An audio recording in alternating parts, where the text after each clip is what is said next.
සුබ දවසක් වේවා. අපේ ඇල්ෆඩෙල්ට ඇකඩමි YouTube නාලිකාවත් එක්ක එකතු වෙලා ඉන්න O level කරන අපේ දූල පුතාලා හැමෝම. එතකොට අපි මේ වැඩසටහන දැන් පටන් අරගෙන සති කිහිපයක් වෙනවා. O level සත්කාර වැඩසටහනෙන් අපි මුලින්ම ඔයාලට අරගෙන ආවේ ප්‍රස්තාර පාඩම. එතකොට මේ ප්‍රස්තාර පාඩමේ අපි ඉස්සෙල්ලාම කතා කරා මූලික තීරි මොනවද තියෙන්නේ කියන පළවෙනි වීඩියෝෙන් අපි වට අරන් ආවා. ඊට පස්සේ ඊළඟ වීඩියෝ එකකින් පහුගිය විභාග ප්‍රශ්න පිළිබඳ සාකච්ඡාවක් අපි අරගෙන ආවා. එතකොට මුලින්ම ඔයාලා මේ වීඩියෝස් දෙක බලන්න. එතකොට අද පාඩමේ අපි බලාපොරොත්තු වෙන්නේ ඔයාලගේ විෂය නිර්දේශයේ තියෙන තවත් පාඩමක් සාකච්ඡා කරන්න. එතකොට අද පාඩම විදිහට අපි තෝරගත්තේ ඔයාලගේ අච්චු පුතේන සමීකරණ කියන පාඩම තමයි අද අපි සාකච්ඡා කරන්න යන්නේ. හරි. එතකොට සමීකරණ කියන මොනවද ඔයාලා දන්නේ? සමීකරණ කියන මොනවද දන්නේ? සාමාන්‍ය අපි 6 පන්ති ඉඳන් ගණන් ඉගෙනගෙන එද්දී ඕ ලෙවල් දක්වා සමීකරණ කියන දේවල් අපිට හම්බ වෙනවානේ. සමීකරණ කියන පාඩම ගැන අපිට ඉගෙන ගන්න හම්බ වෙනවා. හරි. එතකොට දැන් ඔයාලා දැන් මේ ඕ ලෙවල් වලට ඇවිල්ලා ඉන්න වෙලාවේ ඒ ඔයාලා ඉගෙනගෙන තියෙන දන්න දේවල් වලට ටිකක් අමතර වැඩි කරුණු කීපයක් එකතු වෙනවා ඔයාලා මේ සිලබස් එකෙන්. හරි. එතකොට මේ පාඩම දැන් අපි ඉගෙනගෙන යද්දි කලින් වගේම ඔයාලට කියන්න ඕනේ ඔයාලගේ ගුරුවත් පොතේ සෝරි ටෙක්ස්ට් බුක් එක ළඟ තියාගන්න. ටෙක්ස්ට් බුක් එකෙන් අපි එක්සැම්පල්ස් අරගෙන සාකච්ඡා කරනවා. ඊට පස්සේ ප්‍රස්තාර පාඩමේ වගේම අපි පහුගිය විභාග ප්‍රශ්නත් අපි කතා කරන්න බලාපොරොත්තු වෙනවා. හරි. එතකොට මුලින්ම දැන් අපි ගත්තොත් එහෙම පාඩම් පටන් ගන්න දෙන ඉස්සලාම යාලා කියන්නේ සමගාමී සමීකරණ විසඳීම. මොකද්ද සමගාමී සමීකරණයක් කියන්නේ? හරි. ඒක සමගාමී සමීකරණ විසඳීම සම්බන්ධව ඔබ මීට පෙර ලබාගත් දැනුම පුනරීක්ෂණ සඳහා අභ්‍යාසයක් දීලා තියෙනවා නේ ටෙක්ස්ට් බුක් එකේ. අපි ගමුකෝ. එතකොට මේකේ පුනරීක්ෂණ අභ්‍යාසයක් දීලා තියෙනවා. හරි. මාතෘකාවක් දාගමු සමගාමී සමීකරණ. හරි. සමගාමී සමීකරණ මොනවද මේ සමගාමී සමීකරණ කියලා කියන්නේ? සමගාමී සමීකරණ කියන්නේ මොනවද? අපි දන්නවා සාමාන්‍ය සමීකරණයක් කියන්නේ මොකක්ද? සමීකරණයක් කිව්ව ගමන් අපි ඒකේ තියෙනවා මොකක් හරි නොදන්නා පදයක් නේ. නොදන්නා පදයක් තියෙනවා. x වලින් හරි, වාට y වලින් හරි මොකක් හරි ඉංග්‍රීසි ඔඩියේ තියෙන අක්ෂරයකින් ලබා දෙනවා නොදන්නා පදයක්. අපි මේවට කියනවා මොනවද? අපි කියනවා අඤ්ඤාත පද කියලා නේ. අඤ්ඤාත පද. එහෙම නේද? අඤ්ඤාත පද කියලා කියනවා. ඒතකොට සමීකරණයක් විසඳලා අපි කරන්නේ මොකක්ද? මේ නොදන්නා පදේ මොකක්ද කියන එක හොයාගන්න තමයි අපි කරන්නේ. එතකොට සමගාමී සමීකරණයි අපිට ඕනේ වෙන්නේ. හ්ම්. සමගාමී සමීකරණයි අපිට ඕනේ වෙන්නේ. සමගාමී සමීකරණ ඕනේ වෙන්නේ සමහර වෙලාවට අපිට දීලා තියෙන ගණිත ප්‍රකාශය තුල නොදන්නා පද එකකට වැඩි සංඛ්‍යාවක් තිබ්බොත්. හරි. එකකට වැඩි සංඛ්‍යාවක් තිබ්බොත් ඒ වගේ වෙලාවට එක සමීකරණයකින් අපිට විසඳුම ගන්න බෑ. උදාහරණයක් විදිහට අපි හිතමු මෙහෙම. ඔයාලට දීලා තියෙන එක සමීකරණයක් මෙන්න මේ හැඩය එකක්. ax ධන by සමානයි අපි හිතමු මේක n කියලා. හරි. මේ a කියන්නේ මොකක් හරි දන්න නියතයක්. හරි. නියතයක් කියන්නේ ඉලක්කමක් කියලා හිතන්න. b කියන්නේත් නියතයක්. මොකක් හරි ඉලක්කමක්. n කියන්නේ ආ ඉලක්කමක්. ඔයා දන්නේ නැහැ x කියන්නේ කවුද කියලා. හරි. දැන් අපි දාමු වෙන එකක්. හරි. by y කියන්නේ කවුද කියලාත් ඔයා දන්නේ නැහැ. හරි. මේ තමයි මේ වගේ පළවෙනි සමීකරණය. ඔයා කොහොමද x y කවුද කියලා හොයන්නේ? එක සමීකරණයකින් ඔයාලට පුළුවන්ද? බෑ. ඇයි? නොදන්නා පද දෙකක් තියෙනවා. හරි. නොදන්නා පද දෙකක් තියෙනවා. එහෙම වුණොත් මොකද කරන්න වෙන්නේ? එහෙම වුණොත් ඔයාලට තව සමීකරණයක් ඕනේ වෙනවා. අපි හිතමු මෙහෙම සමීකරණයක් තියෙනවා කියලා. px ධන හරි. ඊට පස්සේ dy සමානයි m කියලා තියෙනවා ඔන්න ඔයගේ දෙවෙනි සමීකරණය. හරි. මේකේ c කියන්නේ එකක් දන්නා නියත පදයක්. d කියන්නේ දන්නා නියත පදයක්. m කියන්නේ දන්නා නියත පදයක්. හරි. කලින් වගේ. මේකෙත් ඔයා x දන්නේ නැහැ, y දන්නේ නැහැ. දැන් ඔයාලට පුළුවන් x y හොයන්න. මේ සමීකරණ දෙක පාවිච්චි කරලා. දැන් ඔයාලට x හොයන්න පුළුවන් නේ. x හොයන්නත් පුළුවන් y හොයන්නත් පුළුවන්. ඇයි? නොදන්නා පද දෙකයි සමීකරණ දෙකයි. හරි? නොදන්නා පද දෙකයි නොදන්නා පද කියලා අපි මෙහෙම දාගමු. මෙතන තියෙනවා අඥාත පද. ඒ කියන්නේ අපි විසඳන්න ඕනේ ඒවා. සෝරි. නොදන්නා පදයි මෙතන අපි දාමු සමීකරණ සංඛ්‍යාව කියලා. හරි? සමීකරණ ගණන. සමීකරණ ගණන. හරි? නොදන්නා පද එකයි නම් අර මම මුලින්ම කිව්වා වගේ නොදන්නා පද එකයි නම් එක සමීකරණයක් ඇති විසඳන්න. හරි? නොදන්නා පද දෙකයි නම් අවම වශයෙන් අපිට සමීකරණ දෙකක් ඕනේ. ඒ විදිහට නොදන්නා පද තුනයි නම් සමීකරණ තුන ඒ ආකාරයෙන් යනවානේ. සමගාමී සමීකරණ කියලා කියන්නේ මේ විදිහේ අඥාත පද දෙකක් තියෙන වෙලාවේ ඔයා හම්බෙන සමීකරණය වල තමයි සමගාමී සමීකරණ කියලා කියන්නේ. හරි. ඒක ඔයා නෝට් එකක් දාගන්න. එතකොට අපි මේකේ දැන් පුනරීක්ෂණ අභ්‍යාසයේ ගානක් දෙකක් හදමු. හරි. මේ ඔක්කොම එක වගේ ගණන් නේ තියෙන්නේ. මුලින්ම දීලා තියෙන එකක් අපි ගමුකෝ. අපි ගමු C ගාන. හරි. C කියලා ගානක් තියෙනවා. ඒක මොකද්ද කියන්නේ? m ඍණ 4යි n සමාන වෙනවලු 6ට. හරි. ඊට පස්සේ 3යි n ධන 2යි n එයා සමාන වෙනවලු කීයද 4ට. හරි. මෙහෙම දුන්නාම ඉස්සෙල්ලාම මම මොකද කරන්නේ මතක් කරන්න බලන්න. සමීකරණ දෙකක් දුන්නාම ඔයා ඉස්සෙල්ලාම සමීකරණ දෙක අංකණය කරගන්නවා. මේක දාගන්නවා 1, මේක දාගන්නවා අංක 2. හරි. දැන් කොහොමද විසඳන්නේ? හ්ම්.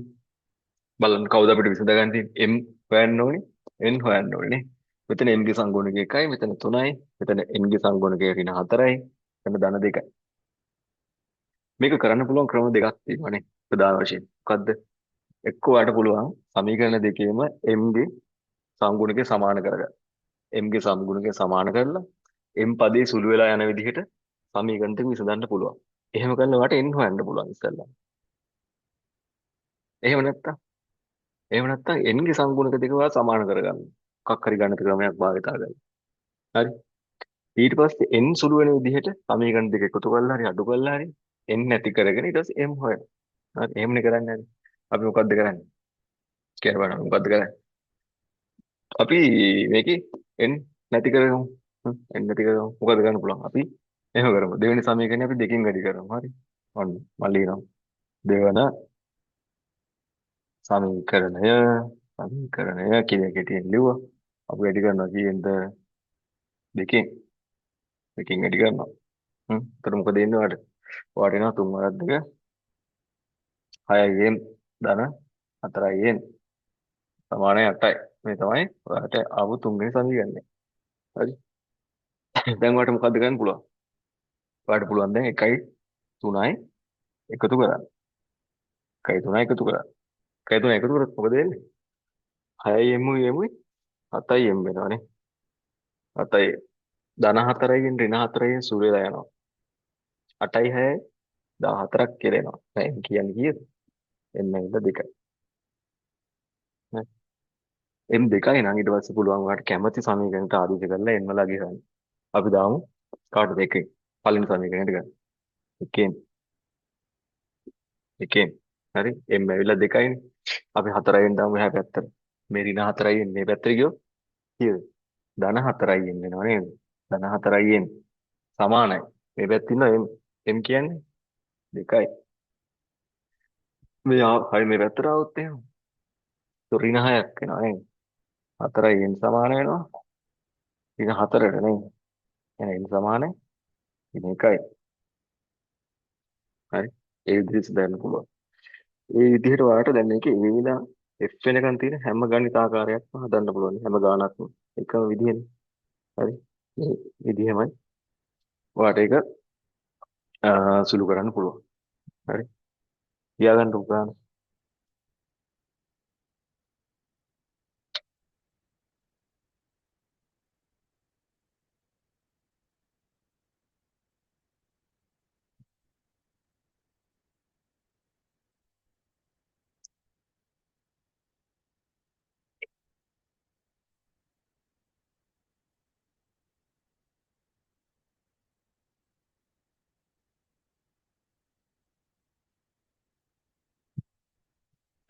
අපි හිතමු ආයෙ ගාන ලියාගෙන නැටි කියලා.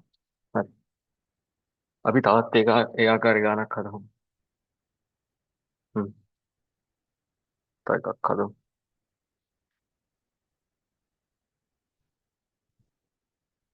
දැන් මෙහෙම ගණන් ඔයා හදාගෙන යද්දි සමහර විට අවසාන උත්තරේ වට වැරදින්න පුළුවන්. අන්තිම උත්තරේ වැරදුනත් ඔයාගේ පියවර ඔයා හරියට ලියලා තියෙනවා නම් ඔයාලට මොකද වෙන්නේ? පියවර වලට ලකුණු හම්බ වෙනවානේ. ඒ නිසා පියවර නිවැරදි ආකාරයෙන් ලියන්න පුරුදු වෙන්න. ඒත් එක්කම දැන් අපි ගමුකෝ තව ගානක් එකේ. අපි හදමු B ගානක් හදමු. සිම්පල් B කියලා තියෙන ගාන. මොකක්ද කියන්නේ? A ධන 2යි B සමානයි 3යි. මේ පැත්ත 2යි A ධන 3යි B සමානයි 4යි නේ. මේක ගමු එක. මේක ගමු එක. හ්ම්. මොකද කරන්න පුළුවන්? අපිට පුළුවන් ඒකේ සංගුණක දෙක කරගන්න පුළුවන් නේ ලේසියෙන්ම. හ්ම්. කොහොමද ඒකේ සංගුණක දෙක කරගන්නේ? පළවෙනි සමීකරණයම වාට පුළුවන්. ඒ සමීකරණය වැඩි කරන්න දෙකෙන්. සමීකරණ දෙකෙන් වැඩි කරන්න. එතකොට මොකද වෙන්නේ? මෙතන 2යි A වෙනවා. මෙතන දෙවරක් 2 4යි B. මෙතන දෙවරක් 3 6යි. මේ තමයි තුන්වෙනි සමීකරණය. හරි. මොකද කරගත්තේ අපි? දැන් බලන්න 2යි 3යි කියන සමීකරණ දෙකේ ඒගේ පද සමාන කරලා තියෙනවා. ඒකේ සංගුණික සමාන කරලා තියෙනවා. ඒකේ සංගුණික සමාන කරලා තියෙනවා. නේද? දැන් මොකද වට කරන්න පුළුවන්? දැන් ඔයාලට පුළුවන් 3ෙන් 2 හරි 2ෙන් 3 හරි අඩු කරන්න. ඇයි ඒ? එහෙම අඩු කරොත් මොකද වෙන්නේ? මේ 2යි ඊට මේ 2යි කැපිලා යනවානේ. ආ අපි පියවරත් එක්ක ලියමුකෝ. 3ෙන් අපි අඩු කරමු දෙවෙනි සමීකරණය. හරි. ඔන්න ලියන්න 3 වම් පැත්ත මොනවද තියෙන්නේ? 2යි A ධන 4යි B. අඩු කරනවා. දෙවෙනි සමීකරණය. දෙවෙනි සමීකරණය වම් පැත්තේ කවුද ඉන්නේ? වරණක් අස්ස ලියමු. 2යි A ධන 3යි B. ආ එතකොට 3 දකුණු පැත්තේ කවුද ඉන්නේ? නියතේ එනවා 6ක්. මෙයාගේ ඉන්නවා 4ක්. හරි. දැන් වරහණ අයින් කරන්න බලන්න. 2යි A ධන 4යි B. එතන පිනෙන් වැඩි වුණාම ඍණ 2යි A ඍණ 3යි B සමානයි 2යි නේ. දැන් මොකද වෙන්නේ? මේ 2යි ඊට මේ 2යි සුළු වෙනවා. 4ෙන් 3ක් ගියාම 1යි B සමානයි 2යි. හරි. දැන් ඔයා B හොයාගත්තා. එහෙනම් කැමති සමීකරණ පාවිච්චි කරලා ඔයාලට පුළුවන් ඒ හොයන්න. අපි දැන් පළවෙනි එක. එකෙන් ගන්න බලන්න ඒ වලගේ. A ධන 2යි B සමානයි 3යි. 2යි B දාමු මේ පැත්තට. එහෙනම් ඒ තනි වෙනවා වම් පැත්තේ. A සමානයි 3 ඍණ 2යි B නේ. 3 ඍණ B කියන්නේ කීයද? 2යි. A සමානයි කීයද? 3 අඩු කිරීම 4. නේද? මේක නේ. මේ විදිහට වටේ ගණන් 6ම හදන්න පුළුවන්. හරි. ඒ ගණන් ලියාගන්න. ඊට පස්සේ මේකේ වාට දීලා තියෙනවා වගන්ති ගණන් නේ. වගන්ති ආකාරය ගණන්. දැන් වගන්ති ආකාරයේ ගණනක තියෙන විශේෂත්වය තමයි ඇත්තටම දැන් මේ ගණන් කියන්නේ මොනවද? ගණන් වල තියෙන සිංහල භාෂාව නෙමෙයි. අපිට ගොඩක් ගණන් වරදින්න හේතුව වෙයි. අපි පේපර් වල හිතන්න විභාගෙට ගිහිල්ලා අපිට සමහරවිට ගණන් වරදිනවා. අපි ගණන් හදන විදිය දන්නවා. හැබැයි විභාගෙදී අපි වරද්ද ගන්න. ඇයි? හේතුව තමයි අපිට ගාන හරියට සිංහල තේරෙන්නේ නැහැ. ගාන කියලා තියෙන්නේ. ගානේ මොකද්ද කියලා තියෙන්නේ කියන එක අපිට තේරෙන්නේ නැහැ. ගානේ දීලා තියෙන දත්තේ ලියා ගන්න බෑ සමහරලාට අපිට. ඒ නිසා හරියට මේ සිංහල අ, වලින් මේ මොනවද කියලා තියෙන්නේ කියන එක ගානේ දත්ත වලට ලියා ගන්න පුළුවන් වෙන්න ඕනේ. හරි. ඒක ප්‍රැක්ටිස් කරන්න ඕනේ. අපි හදමුකෝ ඊළඟ ගාන දැන් මේ ගාන තියෙන දෙවෙනි ගාන ගන්නකො. මොකද්ද කියලා තියෙන්නේ? හ්ම්. කියවන්න බලන්න. සරත් ළඟ රුපියල් 2 හා රුපියල් 5 කාසි 20ක් තිබේ. ඒවායේ මුළු වටිනාකම රුපියල් 55යි. හරි. සරත් ළඟ රුපියල් 2 කාසි ගණන x රුපියල් 5 කාසි ගණන වයිද ලෙස සලකා දී ඇති තොරතුරු දැක්වීමට සමීකරණ දෙකක් කියන්න කියලා කියනවා. හරි. එතකොට ඔයාලට මේක දීලා තියෙනවා x කියලා ගන්න ඕනේ කවුද y කියලා ගන්න ඕනේ කවුද කියලා. හරි පිළිගන්න. මේක මොකද්ද කියන්නේ? සරත් ළඟ ඇති රුපියල් 2 කාසි ගන්න. හරි. එහෙනම් මම ලියනවා මෙහෙම. රුපියල් 2 කාසි ගණන කවුද? ඒ තමයි x. හරි. ඊට පස්සේ රුපියල් 5 කාසි ගණන. මේ මම මේ කෙටියෙන් ලියවට ඔයා ලියන්න ඕනේ. රුපියල් 5 කාසි ගණන කීයද? අපි ගන්නවා y කියලා නේ. y ඒකේ පළවෙනි කොටස මොකක්ද තමයි දී ඇති තොරතුරු දැක්වීමට සමීකරණ දෙකක් ලියන්න කියනවා. ඔන්න පළවෙනි කොටස. හ්ම්. හරි. මොකද්ද පළවෙනි එක? රුපියල් 2 හා රුපියල් 5 කාසි 20ක් තියෙනවා කියලා කියනවා. 2 කාසි 5 කාසි 20ක් තියෙනවා. හ්ම්. 2 කාසි ගාන x 5 කාසි ගාන y. එහෙනම් මොකද්ද පළවෙනි සමීකරණය? කාසි වල එකතුව නේද? කාසි ගාන එකතුව. 2 හා 5 කාසි 20ක් තියෙනවා. එහෙනම් ඔක්කොම තියෙනවා 20ක්. ඕන්න පළවෙනි එක. හරි නේද? හරි. ඊට පස්සේ ඒවායේ මුළු වටිනාකම රුපියල් 55ක් තියෙනවා. මුළු වටිනාකම. කොහොමද මුළු වටිනාකම ලියන්නේ? ඈ දෙකේ කාසි x නා. දෙකේ කාසි වල වටිනාකම කීයද? අපි දන්නවා දෙකේ කාසි තියෙනවා x ප්‍රමාණය. එහෙනම් ඒ x ප්‍රමාණයේ වටිනාකම කොහොමද වෙන්නේ? එක කාසියක වටිනාකම 2යි. කාසි තියෙනවා x ප්‍රමාණය. නේද? එහෙනම් x ප්‍රමාණයක වටිනාකම කීයද? 2යි x නේද? හිතන්න කාසි 1යි කියලා. කාසි 1යි නම් වටිනාකම දෙවතාවක් x. දෙවතාවක් එක 2යි. 2යි නේ. කාසි 2යි නේ. දෙවතාවක් 2 4යි. 3යි නේ. දෙවතාවක් 3 6යි. ඒ විදිහට. හරි. ඊට පස්සේ පහේ කාසිය වටිනාකම කාසි තියෙන y ප්‍රමාණයක්. පහේ කාසි ඔක්කොම වටිනාකම 5යි y. හරි. ඒක උඩ කියන සම්පූර්ණ මුළු වටිනාකම දෙකේ කාසි පහේ කාසි ඔක්කොම වටිනාකම තමයි 55ක් කියලා කියන්නේ. හරි. 55. ඔන්න දෙවන සමීකරණය. ඕක තමයි දැන් පළවෙනි කොටසේ අහලා තියෙන්නේ. දී ඇති තොරතුරු දැක්වීමට සමීකරණ දෙකක් ලියන්න. ඊට පස්සේ කියනවා දෙවෙනි කොටසේ මොකද්ද කියන්නේ? කාගේ මොකක්ද අහලා තින්නේ? එමගින් සරත් ළඟ ඇති රුපියල් 2 හා 5 කාසි ගාන සොයන්න කියලා කියනවා. දැන් මොකද කරන්න පුළුවන්? හ්ම්. එක්ක වාට x පදේ සමාන කරන්න පුළුවන්, x පදේ සංගුණක සමාන කරන්න ගන්නත් පුළුවන්. එහෙම නැත්නම් y පදේ සංගුණක සමාන කරගන්න පුළුවන්. කොයි කරන්නේ? අපි x සමාන කරමු. අපි එක සමීකරණයේ තියෙනවා. එක සමීකරණය අපි දෙකෙන් වැඩි කරමු. හ්ම්. එතන මොකද වෙන්නේ? 2යි x වෙනවා නේ.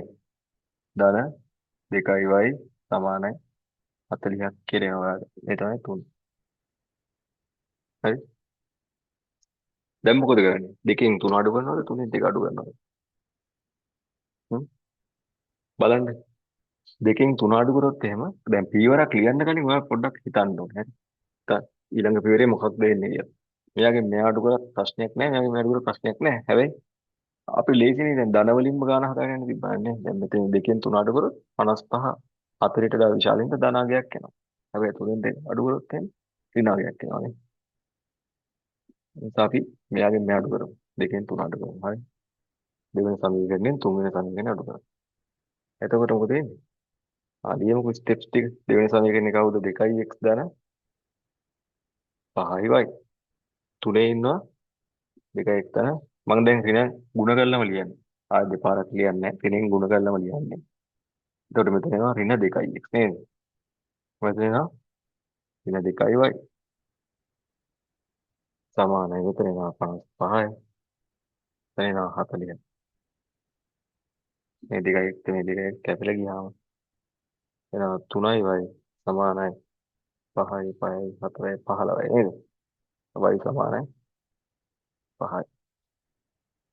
y 5යි. ඒ කියන්නේ රුපියල් 5 ගාසේ කීයක් සරත් ගාව තිබිලා තියෙනවද? 5ක් තිබිලා තියෙනවා. එහෙනම් පළවෙනි සමීකරණයෙන් ඔයාලට ගන්න පුළුවන්. එකෙන් x කියන්නේ කීයද? x සමානයි 20 අඩු වෙන්න ඕනේ මේ y 20 අඩු කිරීම 5. ඒ කියන්නේ 15 නේද? x 15යි. හ්ම්. ඒ කියන්නේ දෙකේ කාසි 15ක් තිබිලා තියෙනවා. පහේ කාසි 5ක් තිබිලා තියෙනවා. හරිද? හදන්න බලන්න ගන්න.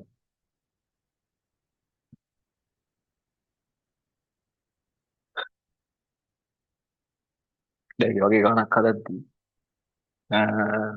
දැන් ඉස්සල්ලාම පළවෙනි කොටස කියලා තිබ්බේ මොකක්ද? ගාන දීලා තියෙන දත්ත ටික සමීකරණ ආශ්‍රයෙන් ලියාගන්න කියලානේ. එතකොට එහෙම ලියාගන්න නම් මොකද වෙන්නේ? ඔයාලට මොකද්ද වෙන්න පුළුවන් වෙන්න ඕනේ? ඔයාලට සිංහල සිංහල දැන අපිට තියෙන ප්‍රශ්නේ. සිංහලෙන් කියලා දෙන දේ හරියට ලියාගන්න පුළුවන් වෙන්න ඕනේ. එහෙම පුළුවන් නම් ඊට පස්සේ සාමාන්‍ය ගාන සමීකරණ දෙක ගත්තට පස්සේ එතකොට ඒක ඇති දෙයක් නෑ නේ. ඊට පස්සේ දැන් අපි තව වෙන ගානක් හදමු ඉන්නේ. හරි. ඊළඟ ගාන. මේ තුන්වෙනි ගාන අපි හදමු. හරි. බලන්න මොකද්ද කියන්නේ කියලා. මාලිනී සහ නාලිනී ළඟ යම් මුදල් ප්‍රමාණ ඇත. මාලිනී ළඟත් නාලිනී ළඟත් ඇති මුදල් වල ඓක්‍යයට රුපියල් 30ක් එකතු වූ විට මුළු මුදල 175. නාලිනී ළඟ ඇත්තේ මාලිනී ළඟ ඇති මුදල් දෙගුණයට වඩා රුපියල් 95ක් අඩු වෙනි. මාලිනී ළඟ ඇති මුදල x නාලිනී ළඟ ඇති මුදල y ලෙස සලකා සමීකරණ උගලක් ලියන්න කියලා තමයි කියන්නේ. හ්ම්. ගාන දැන් එකපාරට ඔක්කොම කියගෙන යද්දි මොලේ නිකන් මඤ්ඤං වෙනවා වගේ. ඈ මොලේ නිකන් මඤ්ඤං වෙලා යනවා වගේ. හැබැයි එතකොට මොකද කරන්නේ එහෙම වුණාම? අතහැරලා දානවද මේක හරියන්නේ නැහැ කියලා? මේක නම් මට කරගන්න වෙන්නේ නැහැ කියලා අපි අතහැරලා දානවද? නෑ. එහෙම කරන්නේ. අපි බලනවා කොතනින්ද පටන් ගන්න පුළුවන් කියලා ඈ. කොතනින්ද වැඩේ පටන් ගන්න පුළුවන්. කොතනින්ද පටන් ගන්න පුළුවන්? ආ මේකේ කියනවා මාළි ළඟ ඇති මුදල ගන්නලු රුපියල් X කියලා. ටිකෙන් ගමු.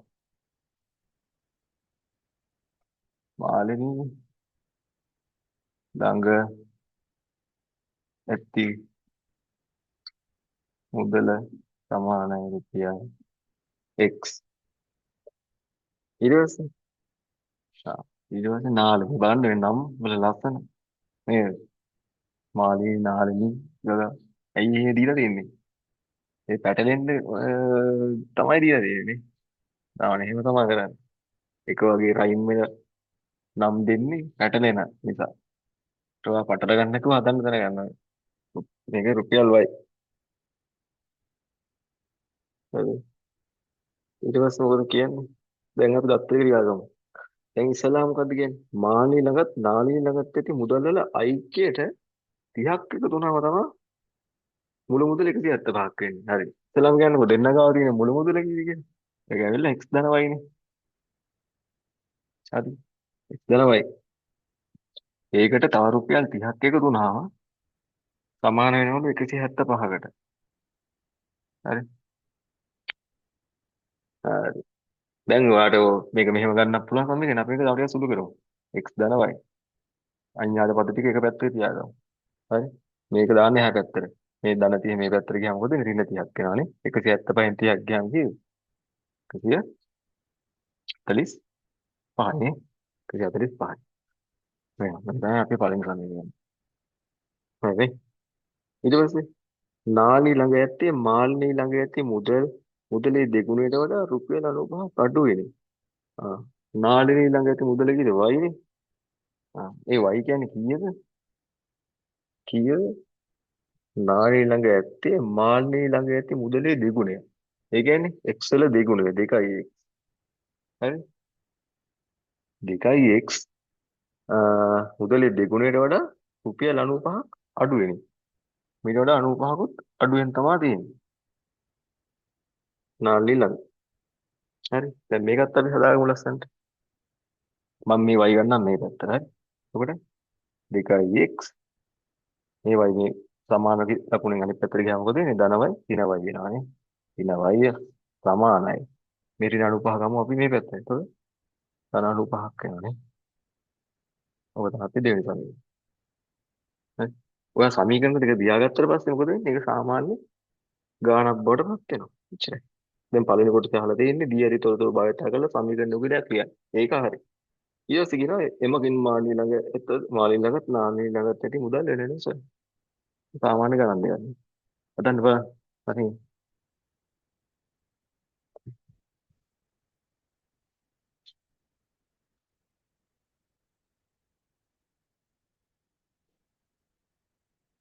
මාළි ළඟත් නාලි ළඟත් ඇති මුදල් වෙන නිසා තමයි වාට කියලා තියෙන්නේ. දැන් සමීකරණ දෙක වගාව තියෙනවා. කොහොමද හදන්නේ? කළා වගේමයි. හරිම ලේසියි. මේක මුකුත් කරන්න දෙයක් නැහැ. සංගුණක සමාන ලගාගෙද වයි පදවල ධනවයි තියෙනවා ඍණවයි තියෙනවා. හරිම ලේසියි. එහෙනම් මොකද වෙන්න පුළුවන්? හ්ම්? ලේසියෙන් මුකුලම වලට ඒ පළවෙනි සමීකරණයට දෙවෙනි සමීකරණය එකතු කරන්න නේද? එතකොට මොකද වෙන්නේ? 1 2 එකතු කරොත් මොකද වෙන්නේ? ධනවයිට ඍණවයි සුළු වෙනවා නේ. කියන්න x ධනවයි ධන එතන තියෙනවා 2x ඍණ y සමානයි. මෙතන 145යි. මෙතන තියෙනවා 95ක්. හරි.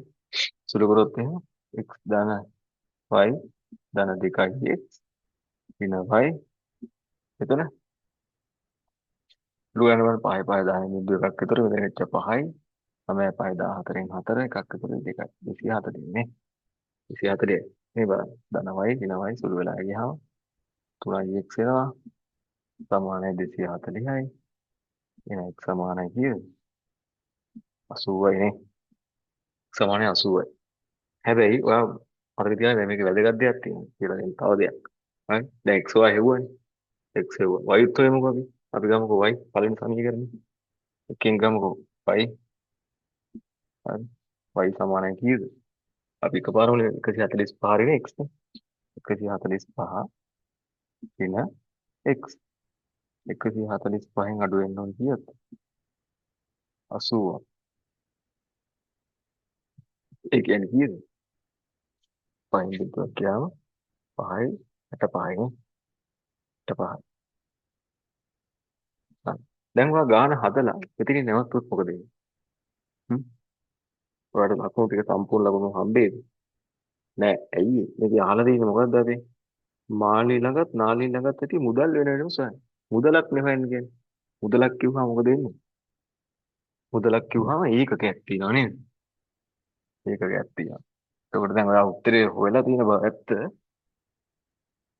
ඒ වාට ඔයා අහලා තියෙන ප්‍රශ්නෙට උත්තරේ දීලා නැහැ ඔය අහලා තියෙන ප්‍රශ්නෙට උත්තරේ දීලා නැහැ ඒ නිසා ඒ ලකුණු වලට හම්බෙන්නේ ඒ නිසා අන්තිමට ඔයා ලියන්න ඕනේ කොහොමද මේක අහලා තියෙන විදිහට දෙවෙනි කොටසේ අහනවා නාලි ළඟ ඇති මුදල නාලනි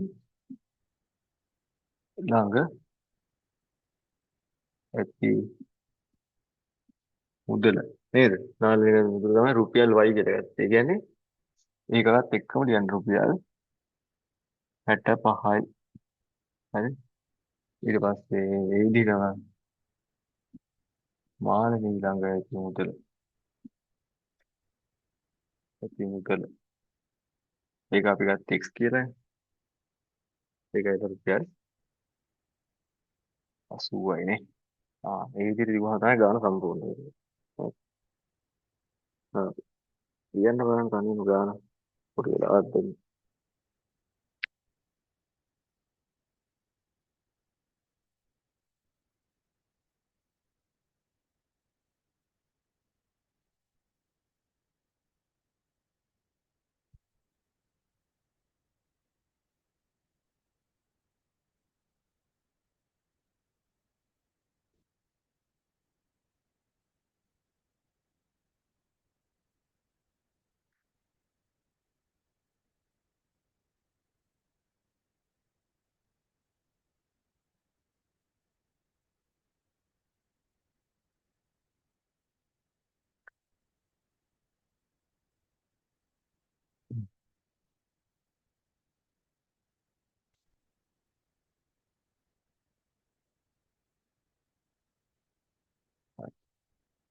එතකොට පුනරීක්ෂණ අභ්‍යාසයේ ඒ තිබ්බ මුලින්ම තිබ්බ ගණන් කිය තමයි අපි හැදුවේ. හරි. ඊට පස්සේ බලන්න මොනවද තියෙන්නේ කියලා. මේකේ තියෙන දෙස භාගමේ සංගුණක සහිත සමගාමී සමීකරණ කියලා. හරි. ඒ කියන්නේ දැන් භාගමේ සංගුණක කිව්වහම ඔයාගේ අඤ්ඤාතපදයේ සංගුණක ඇවිල්ලා භාගයක්. එතකොට සංගුණක සමාන කරගන්න මේ වෙලාවේ කලින් වගේ නිකම්ම ಗುಣ කිරීම කළා හරියන්නේ නැහැ. භාග සමාන වෙන විදිහට තමයි ඔයා ඒ කියන්නේ ගණිත කර්මය කරන්න ඕනේ. හරි. අපි නිකන් බලමු ඒකෙත් උදාහරණයක් කරගෙන. අපි මොකක්ද හදන්නේ? හරි. අපි හදමු මේ නිදසුනම එක්ස්ප්ලেইন කරන්නම් කොට අරගෙන. ඔයාලට දීලා තියෙන නිදසුනම.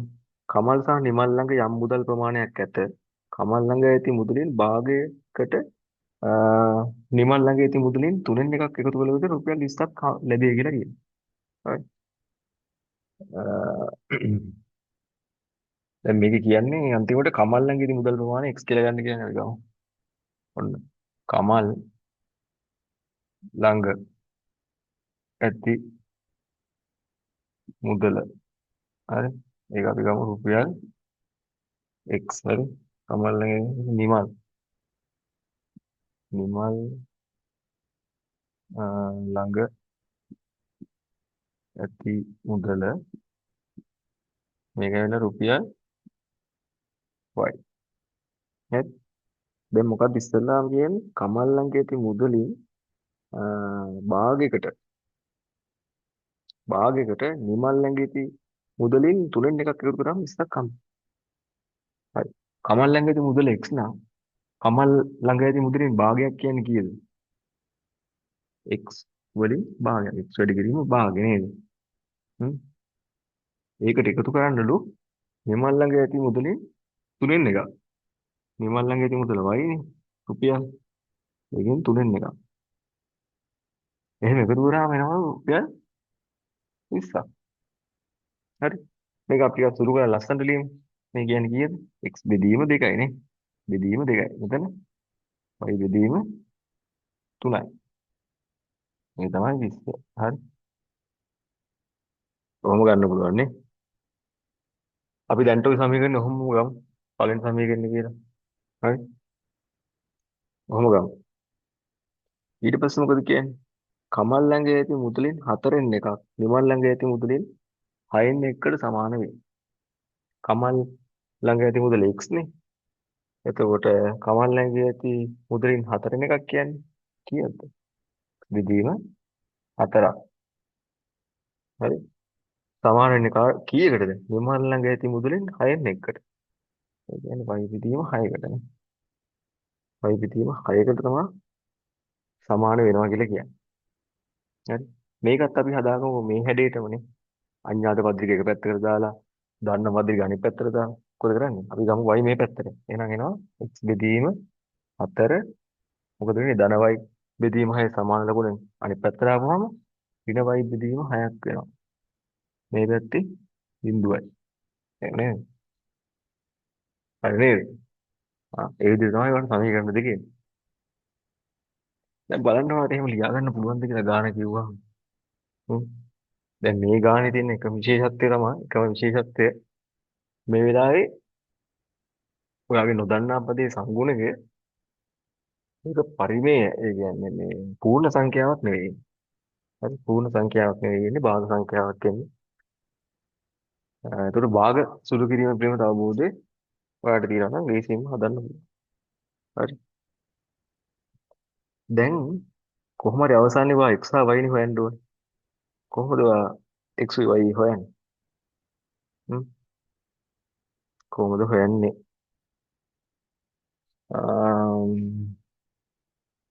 ඔයාලට මෙහෙම වැඩක් කරන්න පුළුවන් නේ. අම්, අපිට පුළුවන් මේ යට තියෙන මේ දෙන්නගේ කුඩා පොදු ගුණාකාරය අරගෙන නේද? දෙකේ තුනේ කුඩා පොදු ගුණාකාරය අරගෙන ඒකෙන් වැඩි කරලා මේක සාමාන්‍ය සමීකරණයක් බවට පත් කරගන්න පුළුවන්. හරි. දැන් මේ එක්සැම්පල් එක කරලා දෙවි ඉන්න එහෙම. හරි. එහෙමත් පුළුවන්. එහෙම නැත්තම් ඔයාලට පුළුවන් මොකද කරන්න පුළුවන්? මෙතන y බෙදීම 6ක් තියෙනවානේ.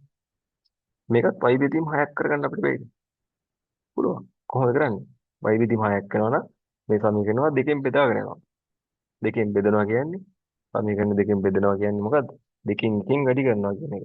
දෙකෙන් දෙකෙන් එකකින් වැඩි කරනවා කියන එකනේ. එතකොට දෙවරක් දෙක හතරක් වෙනවා. x බෙදීම හතරක් වෙනවා. දෙවරක් තුන හයක් වෙනවානේ. එහෙමත් වඩා හදන්න පුළුවන්. මොකද කරන්නේ? අපි එහෙම හදමු.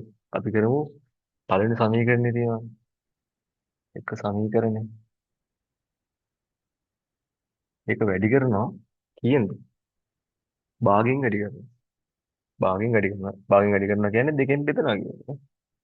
බලන්න මොකද වෙන්නේ කියලා. භාගයෙන් වැඩි කරොත් එහෙම x බෙදීම දෙක. අන්න මම ලියන්නම්කෝ. භාගය වැඩි කරනවා කවුද? x බෙදීම දෙක ධන y බෙදීම 3. හරි. මේ පැත්තේ ඉන්නවා 20ක් වැඩි කරනවා භාගය. සුළු වුණොත් එහෙම x බෙදීම 4යි y බෙදීම 6යි 10යි. මේක අපි ගමු 3 කියලා. හරි. දැන් මොකද කරන්න පුළුවන් ඔයාලට? ඔයාලා ලේසියෙන්ම දැන් දෙවෙනි සමීකරණය තුන්වෙනි සමීකරණය එකතු කරන්න පුළුවන්. එහෙම කරොත් මොකද වෙන්නේ? දෙකේ ඉන්නවා x බෙදීම 4 ධන y බෙදීම 6 තුනේ ඉන්නවා අපි x බෙදීම 4ක් සහ ඍණ y බෙදීම 6ක්. එහෙම නේද? මෙතන ඉන්නවා එතකොට අපේ දෙවෙනි සමීකරණේ කො දෙකේ ඉන්නවා හ්ම් x බෙදීම 4 ඍණ y බෙදීම 6 කියන්නේ දෙක. මේ අනිත් පැත්ත ලියලා තින්නේ. ඒක ප්‍රශ්නයක් නැහැ. මෙතන අපි ගමු 10යි. ඊට පස්සේ අතන ඉන්නවා බිඳුවයි. හරිද? හරි. දැන් සුළු කරන්න. දැන් බලන්න. ධන y බෙදීම 6ට ඍණ y බෙදීම 6 සුළු වෙලා යනවා නේ. x බෙදීම 4 x බෙදීම 4යි. නේ? එකම හරය එන ළඟයන් සුළු කරන්න පුළුවන්. x 2යි x නේ. 2යි x බෙදීම 4යි. සමානයි 10යි නේ. මේක දෙකෙන් සුළු වුණොත් එහෙම x බෙදීම 2 සමානයි 5යි. එහෙනම් සමානයි කීයද? අරස් ගුණ කරාම 5 වරක් 2 10යි. සමානයි 10යි. හරි නේද? සමානයි 10යි. බලන්න. කොතනද අ, බලන්න මොකක්ද උනේ කියලා. බෙදීම 6යි 10යි 1යි 3යි x බෙදීම 4යි බෙදීම 4යි 1යි x බෙදීම 4යි බෙදීම 6යි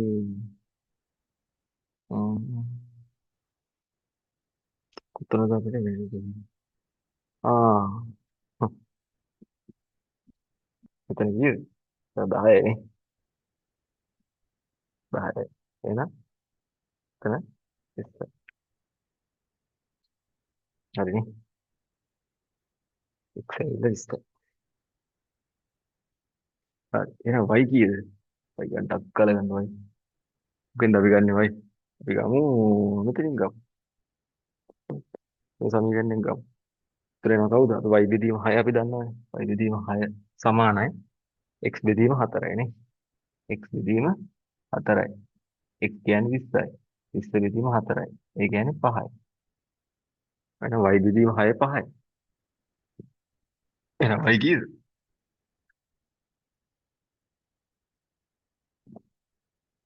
බලන්න. y බෙදීම 6 සමානයි 5යි නම් y සමානයි කීයද? 30යි නේ. 30යි. එහෙනම් ඉස්සල්ලා වගේ මම අර කලින් කිව්වා වගේම ඔයාගෙන් අහන්න මුදලක් හින්ද ඔය අවසානට ලියන්න ඕනේ. කමල් ළඟදී මුදල සමානයි රුපියල් කීයද කියලා. කීයද? රුපියල් x අපි හොයාගත්තා 20යි. ආ ඊට පස්සේ නිමල් ළඟදී මුදල රුපියල් y ඒ කියන්නේ රුපියල් 30යි. ඒ විදිහට ලියන්න. ඒක තමයි ගාන සම්පූර්ණයි. හරි. හරි. එතකොට කියන්න බලන්න ගාන පොඩි වෙලාවක් වාට දෙන්න.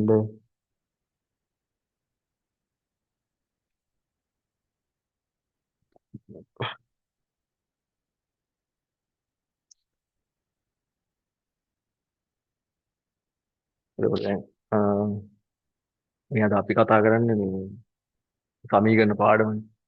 සමග සමීකරණ පාඩම තමයි කතා කරන්නේ.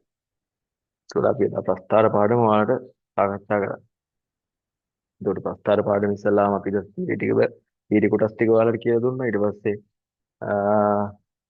කලින් ඇවිල්ලා තියෙන විභාග ප්‍රශ්න කීපයක් අපි සාකච්ඡා කරා.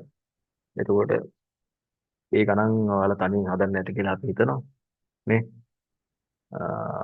එව්වයි අමතරව තව ඔයා හොයාගත්ත ගණන් ඉවත් හොයාගෙන හදන්න.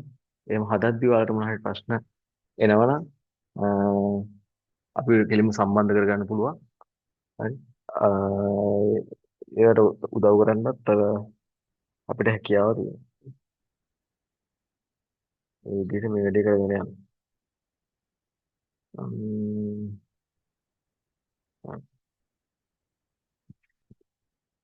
දැන් බලන්න මේ වගේ ගානක් හදන්න ඔයාලට පුළුවන් නේ. ඈ? දැන් මොකද හිතන්නේ? ගණන් ගණන් විතරක් පුළුවන් ගණන් හදන්න බෑනේ. ඈ? සිංහලත් පුළුවන් වෙන්න ඕනේ.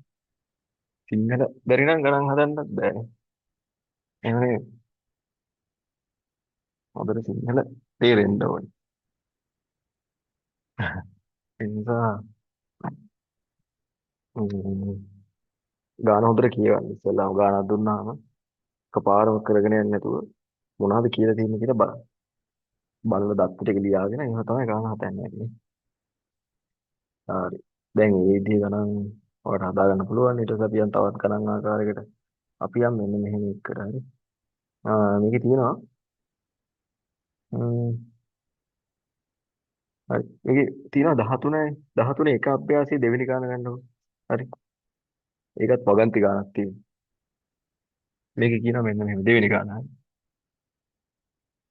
දෙවෙනි ගාන කියවන්න ගාන මොකක්ද කියන්නේ?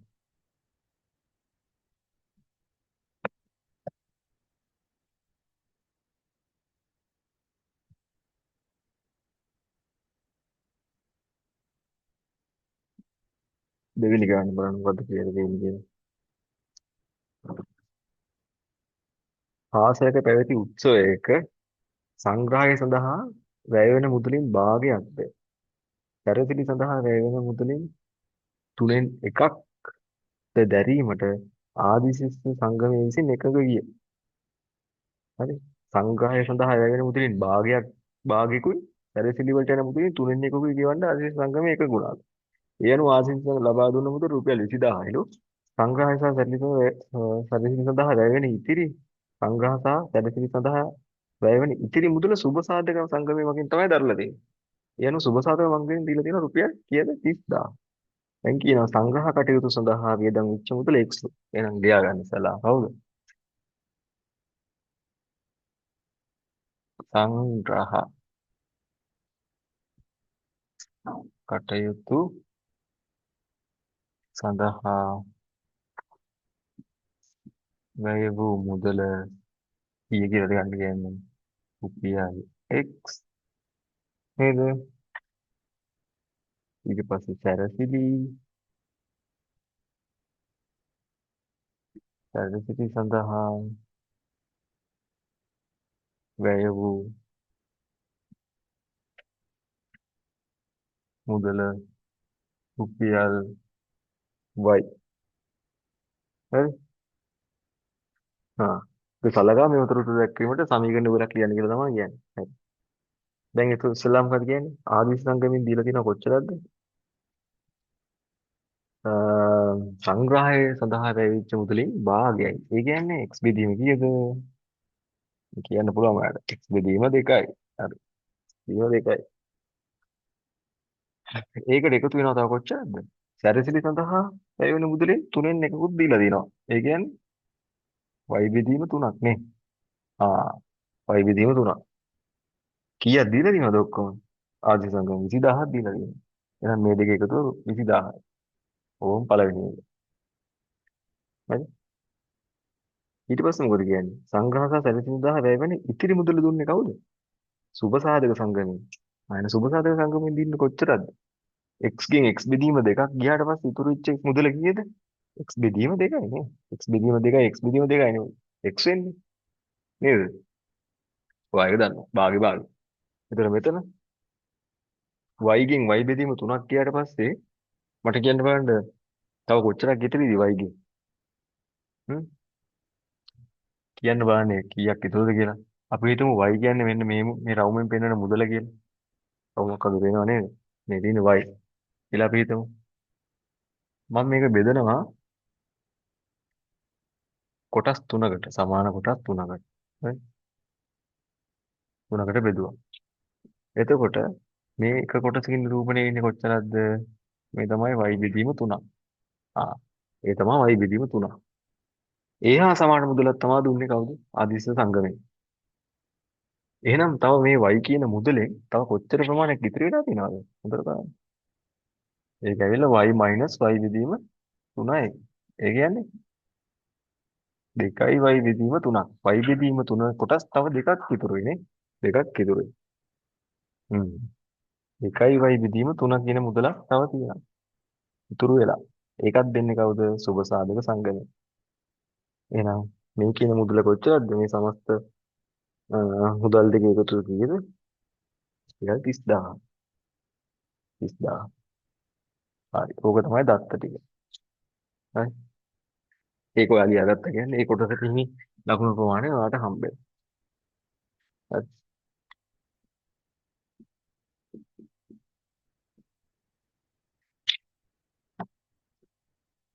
ඊට පස්සේ සමීකරණයකට ලිව්වා. එම සමගාමී සමීකරණ යුගල විසඳා සංග්‍රහකට යොමු සැලසීමා වේදම මුදල් වෙන වෙනම ඔයාලට හොයන්න කියන්නේ. දැන් කොහොමද හොයන්නේ? හ්ම්. මම බලන්න මේ හරිම ලේසි. x පරිසංගුණක දැනටමත් සමාන වෙලානේ. එහෙනම් මොකද්ද වල ගන්න පුළුවන් ලේසිම දේ? ඔයා දෙවෙනි සමීකරණය පළවෙනි සමීකරණය අඩු කරන්න. අඩු කරන්න බෑ. සමීකරණ දෙක වෙන වෙනම.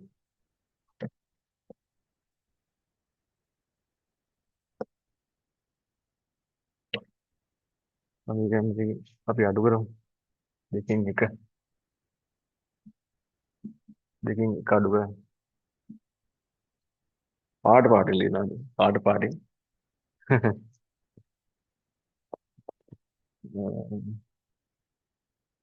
එතකොට මොකද වෙන්නේ බලන්න. මෙයා අඩු කරොත් එහෙනම් x බෙදීම 2 දාන 2y බෙදීම 3 අපි අඩු කරනවා x බෙදීම 2 දාන y බෙදීම 3 සමාන මේ පැත්තේ 30000ක් තියෙනවා. මේ පැත්තේ තියෙනවා 20000. නේද? දැන් අඩු කරන්න බලන්න x බෙදීම 2 දාන 2y බෙදීම 3 ඍණ x බෙදීම 2 ඍණ y බෙදීම 3 සමානයි. එනවා කීයද? 10000ක්. එතකොට x බෙදීම 2ට මේ x බෙදීම 2 කැපිලා ගියාම 2යි y බෙදීම 3ෙන් y බෙදීම 3ක් ගියාම කීයද? මේ බලන්න. මෙතන තියෙන්නේ y බෙදීම 3. මෙතන තියෙන්නේ y බෙදීම 3ක්. y බෙදීම 3ක් ගන්න එළියට.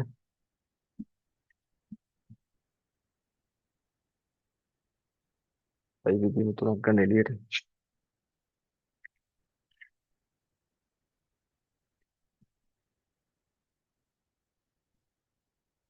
මොකද වෙන්නේ? y බෙදීම 3ක් ගන්න එළියට. මෙතන එනවා 2ක්. මෙතන එනවා ඍණ 1ක්. සමානයි 10000. ඒ කියන්නේ y බෙදීම 3 සමානයි 10000යි. එහෙනම් y සමානයි කීයද? 30000යි. y සමානයි 30000යි. y 30000යි නම් අපි ගමු ක්‍රම සමීකරණය හොයන්න. x අපි ගමු පළවෙනි සමීකරණය. එකෙන්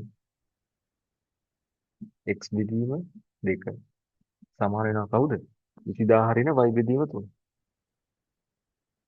20000 ඍණ y බෙදීම 3.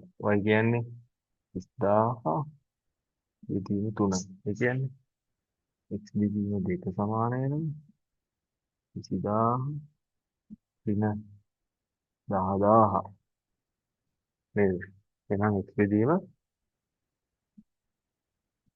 2 සමාන වෙනවා කාටද? 10000ට. එහෙනම් x කියන්නේ කීයද?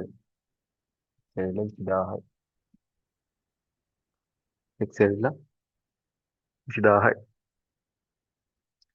ඊගොට චෙක් කරමුද උත්තරේ හරිද කියලා. අපි දාමු පළවෙනි සමීකරණෙට. බැක් චෙක් එකක් කරමු බලන්න. කම් කරලා බලමු. අපි ගමු පළවෙනි සමීකරණය. එකෙන්. හරි. x බෙදීම දෙකනේ තියෙන්නේ. x වල 20000යි. 20000 බෙදීම දෙක කියන්නේ කීයද? 10000යි. ධන නේ. y බෙදීම 3. y කියන්නේ කීයද? 30000යි. 30000 බෙදීම 3 කියන්නේ 10000යි. හරිනේ. 1000ක් එනවනේ. උත්තරේ හරි නේද? හරි. අන්තිමට ඔයා ලියන්නේ හා සංග්‍රහ කටයුතු සඳහා වැය මුදල සමානයි රුපියල් 20000යි. සැලසීම සඳහා වැය වුණු මුදල රුපියල් කීයද? 30000යි. ලියන්න.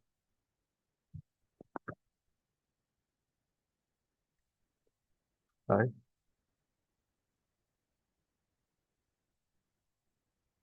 ඒතර මේ වගන්ති ආකාරයේ ගාණක් දුන්නොත් ඔයාලට දත්ත ටික ගාණෙන් අරගෙන හරි. අ යහලා දින ප්‍රශ්නෙට උත්තර දෙන්න හැකියාව දැන් ඔයාලට තියෙනවා නේ. ඒ හැකියාව දැන් ඔයාලට තියෙනවා.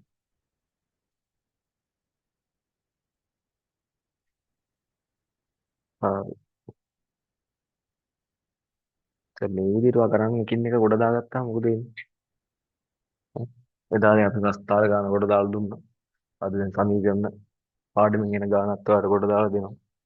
ඉස්සරහට අනිත් පාඩම් වලින් තියෙන ගණන් ටිකත් ඒ විදිහට කියලා දුන්නාම මොකද වෙන්නේ? පාඩ ටිකෙන් ටික මොකද වෙන්නේ? පේපරේ ගන්න ලකුණු ගාන තමයි මේ වැඩි නේ. ස්ටෙප් බයි ස්ටෙප් ඔයාගේ ලකුණු සංඛ්‍යාව වැඩි කර ගන්නවා. හරි. එතකොට දැන් ඇත්තටම දැන් ගොඩක් ළමයි ඉන්න ප්‍රශ්නයක් තමයි ගණන් හදන්න පුළුවන්. හරි. වෙන මිස්ටේක් එක මොකක්ද? කලබලයට සමහර ලකුණු මාරු වෙනවා. ධන ඍණ පටලවා ගන්නවානේ. ධන ඍණ පටලවා ගන්න. හ්ම්. ධන දාන තැන් වල ඍණ දානවා. ඍණ දාන තැන් වලට ධන දානවා. හරි. බෙදන්න ඕනි තැන් වල දැන් අර ඉස්සෙල්ලා භාගයෙන් අපි ගුණ කරේ. දෙකෙන් බෙදන්න කිව්වම දෙකෙන් බෙදනවා කියන්නේ භාගයෙන් වැඩි කරනවානේ. සමහර ළමයින්ට ඒක තේරෙන්නේ නැහැ නේ. භාගයෙන් වැඩි කරන්න ඕනි කියන එක. අන්න ඒ වගේ පොඩි පොඩි දේවල් හින්දා තමයි මොකද වෙන්නේ? ලකුණු මිස් වෙන්නේ. හරි. ඒ නිසා මේ මූලික සුළු කිරීම හොඳට මුලින්ම ඔයා තේරුම් ගන්න ඕනේ. හරි. මේ සුළු කිරීම නැතුව ගණන් හදන්න අමාරුයි. හරි. ඊට පස්සේ දැන් අපි යනවා වෙනස් මාතෘකාවකට. මේකේ මොකද්ද කියන්නේ? 13 දෙවෙනි කොටස පොඩ්ඩක් බලන්න. සාධක භාවිතින් වර්ගද සමීකරණ විසඳීම. හ්ම්. සාධක භාවිතින් වර්ගද සමීකරණ විසඳීම. ax වර්ගය දැන bx දැන c සමානයි බිඳුව ආකාරයේ වර්ගද සමීකරණයක විසඳුම්.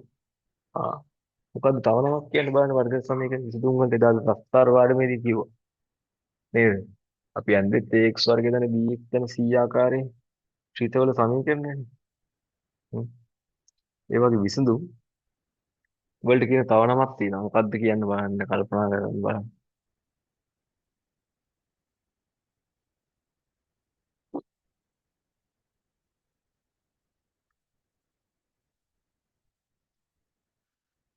අපි ඒවට කිව්වා මොනවා කියලාද? මූල කියලා කිව්වා මතකද?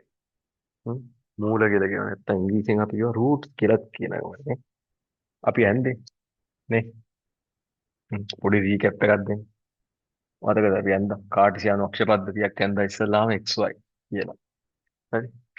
ඊට පස්සේ අපි ඒක යන්දා ප්‍රස්ථාර ආකාර විවිධ ස්වරූපේ අපිට ආවා. මේ වගේ වුණා. අපිට ආවා මේව හැඩේවුවා. මොනවද මේ හැඩවලට අපි කිව්වේ? මේ වගේ ප්‍රස්ථාර වල හැඩවලට අපි නමක් කිව්වා. පරාවලීය පරාවලීය හැඩ පරාවලීය හැඩ කියලා අපි කිව්වනේ.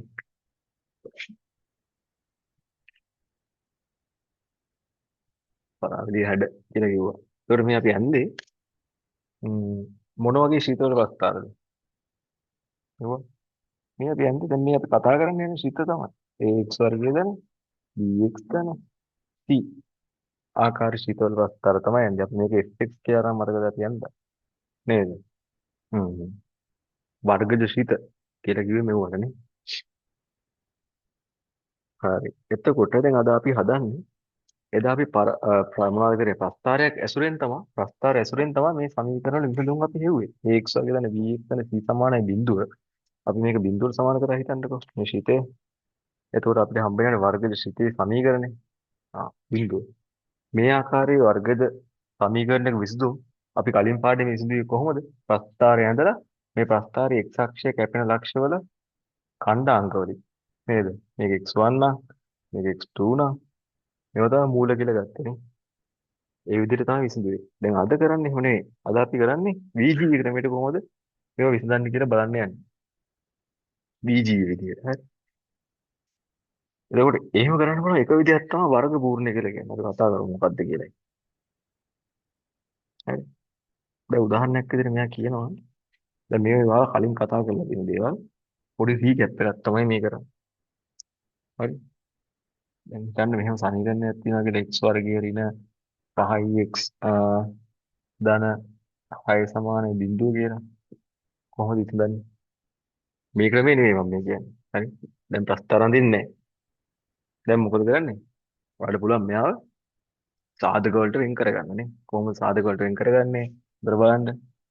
x බලන්න ඕනේ සාධක වලට වෙන් කරද්දී මේ 5x කියන පදේ පද දෙකකට අපි කඩා ගන්නවා නේ. එහෙම නේ අපි සාමාන්‍යයෙන් කරන්නේ.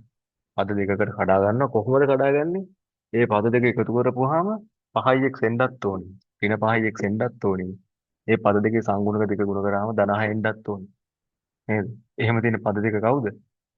ඍණ 3යි ඍණ 2යි. නේද? ඍණ 5x ඔයාලා ලියාගත්තොත් එහෙම ඍණ 3x ඍණ 2x කියලා බලන්න මොකද වෙන්නේ කියලා. ඍණ 3x ට ඍණ 2x එකතු කරපුවාම ඍණ 5x නේද එන්නේ? හරි නේද? ඔව්. මේ ඍණ 3x ඍණ 3x බලන්න කියලා. ඍණ 3x ඍණ 3x ට ඍණ 2x එකතු කරපුවාම ඍණ 5x එනවා. ඒ වගේම බලන්න ඍණ 3 ඍණ 2කින් වැඩි කරපුවාම මොකද වෙන්නේ කියලා. ඍණ 3 ඍණ 2කින් වැඩි කරපුවාම එතකොට වර එනවා ධන 6. ධන 6 එනවා යාට නේ. ඔන්න බලන්නකෝ. ඔන්න බලන්න මම මේක ලියනවා. හරි. එන්න. බලන්න තනියම ලියන්න පුළුවන් කියලා ඊළඟ පියවර.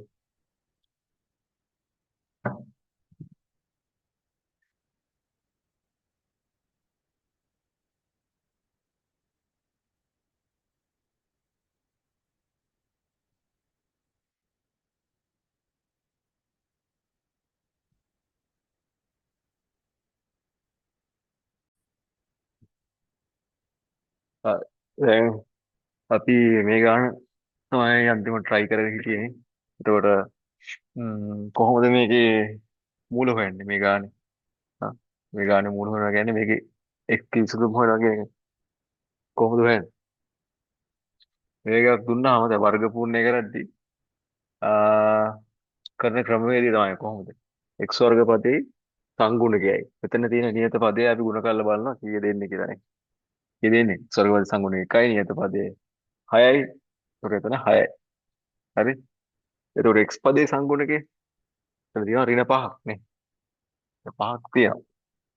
හරි? එතකොට අපි මොකද්ද කරන්නේ? අපි මේ x පදය ලියා ගන්නවා සංඛ්‍යා දෙකක එකතුවක් විදිහට. හරි? ඒ කියන්නේ යම් කිසි සංඛ්‍යා දෙකක් එකතු කරපුවාම ඍණ 5 එන්නත් ඕනේ. ඒ සංඛ්‍යා දෙක ගුණ කරපුවාම ධන 6 එන්නත් ඕනේ. ඒ විදිහට තමයි ලියාගන්නේ. ඒතකොට කොහොමද?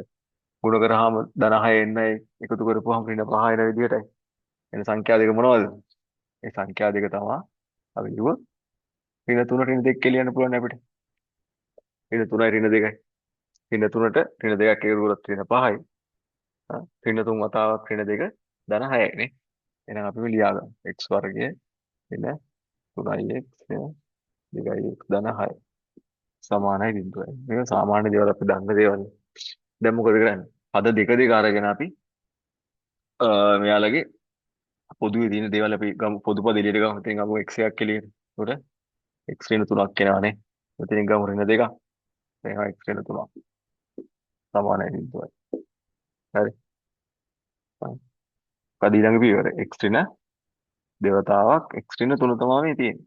නේද? සමානයි බිඳුව. හරි. එහෙනම් අපි දන්නවා දැන් මෙහෙම. පද දෙකක ගුණිතයක් බිඳුවට සමාන වෙනවා. සමාන වීමක් නෙමෙයි තියෙන්නේ නේ. ඒ වගේ ඉගෙන ගන්න දේවල් තියෙනවා නේ අපිට. පද දෙකක ගුණිතයක් බිඳුවට සමාන වෙනවා නම් අපි හිතමුකෝ අපි සාධාරණ ප්‍රකාශයක් කරමු. A වතාවක් B සමාන වෙනවා බිඳුවට කියලා හිතමු. එහෙම වෙන්න නම් වෙන්න පුළුවන් දේවල් මොනවද තියෙන්නේ? එකක් තමයි A බිඳුව වෙන්න පුළුවන්. නේ? A බිඳුව වෙලා B බිඳුව නොවේ තියෙන්න පුළුවන්. හරි. එහෙම නැත්තම් ඊට පස්සේ B බිඳුව වෙලා A බිඳුවට අසමාන වෙන්නත් පුළුවන්. එහෙම නැත්තම් තව මොනවද තියෙන්නේ? A B බිඳුව B දෙකම බිඳුවට සමාන වෙන්නත් පුළුවන් නේ. කොහොමද ගුණිතයක් සාමාන්‍යයෙන් බිඳුවකට සමාන වෙන්නේ? පද දෙක ගුණිතයක් බිඳුවකට සමාන වෙනවා නම් එහෙම නේද වෙන්නේ? දැන් එහෙම බැලුවොත් එහෙම මොකද වෙලා තියෙන්නේ? අපි මෙතන ගුණිතයක් නේ තියෙන්නේ. එහෙනම් මේ ප්‍රකාශන දෙක වෙන වෙනම අපිට පුළුවන් මොකක් කරන්නද? බිඳුවට සමාන කරන්න. ඒ කියන්නේ මේකේ අපිට ලියන්න පුළුවන් x ඍණ 2 සමානයි බිඳුව එකක්. හරි? අනිත් එක තමයි මොකද්ද? x ඍණ 3 බිඳුව වෙන්න පුළුවන් නේ. x ඍණ 2 සමාන බිඳුව කියන්නේ එතනින් එනවා x 2යි. එහෙම නැත්නම් x සමානයි 3යි. හරි? ඒ විදිහට තමයි ඒකේ විසඳුම් වෙන්නේ. ඒතකොට මේවට අපි කියනවා මොකක් කියලාද? මේ තියෙන්නේ මේ දීලා තියෙන වර්ග සමීකරණයේ විසඳුම්. නැත්තම් මූල කියලා අපි කියනවානේ. හරි. දැන් මේ විදිහට තව එක ගානක් අපි හදමු. මේ විදිහට ගානක්. දැන් අපි ඔය හදපු ගානේ x වර්ගපති සංගුණික කීයද? ඒක එකයි. නේ? ඒක හැම වෙලේම එකක් වෙන්න කියලා එකක් නැහැ. හරි. එතන වෙන මොකක් හරි අගයක් එන්නත් පුළුවන්. හරි. දැන් අපි ගමු මේක. ආ 2x වර්ගය ධන 3x වින 9 සමානයි බිඳුව. දැන් කොහොමද කරන්නේ? හ්ම්. ඉස්සල්ලා වගේම තමයි වර්ග පූර්ණේ කරනවා. ඒ කියන්නේ මෙයා අපි ගුණිතයක් පද දෙකක ගුණිතයක් ආකාරයෙන් අපි ලියා ගන්නවානේ. ඒක තමයි කරන්න යන්නේ. එතකොට ඒකේ පළවෙනි පියවර තමයි මොකද්ද? පළවෙනි පියවර අපි මොකද්ද කරන්නේ? 2x වර්ගය ධන 3x ඉතින් 9 සමාන බිඳුව කියලා තිබ්බොත්. හරි. ඉස්සල්ලා වගේම තමයි. අපි ගුණ කරන x වර්ගපති සංගුණකය මෙතන නියතයි. ඒතකොට අපිට එන්නේ කීයද? ඍණ 18ක්. අපේ මැදපදයේ කීයද? x ඒ කියන්නේ x ගේ සංගුණකය ධන 3යි. හ්ම්. සංඛ්‍යා දෙකක් ගුණ කරපුවාම ඍණ 18 වෙන්නත් ඕනි. එකතු කරපුවාම ධන 3 වෙන්නත් ඕනි. එහෙම තියෙන ඉලක්කම් මොනවද තියෙන්නේ? අපි ගමු 6 වරක් 3. 6 වරක් 3. 18යි නේ. 6 වරක් 3 18යි. හැබැයි ඍණ 18ක් වෙන්න ඕනේ. හරි. එකතු කරපුවාම ධන 3 වෙන්නත් ඕනේ. එකතු කරපුවාම ධන 3 වෙන්නත් ඕනේ. එහෙනම් කීයද ගන්න වෙන්නේ? 6යි ඍණ 3යි නේද? එකතු කරොත් මේ 6න් 3ක් ගියාම 3යි. 6 වරක් 3 18යි. ධනයි නැහැ ඍණයි. හරිනේ. එහෙනම් 3x වෙනකොට ආදේශ කරමු 2x වර්ගය. දැන් අපි දාමු ධන 6x ඍණ 3යි x ඍණ 9යි.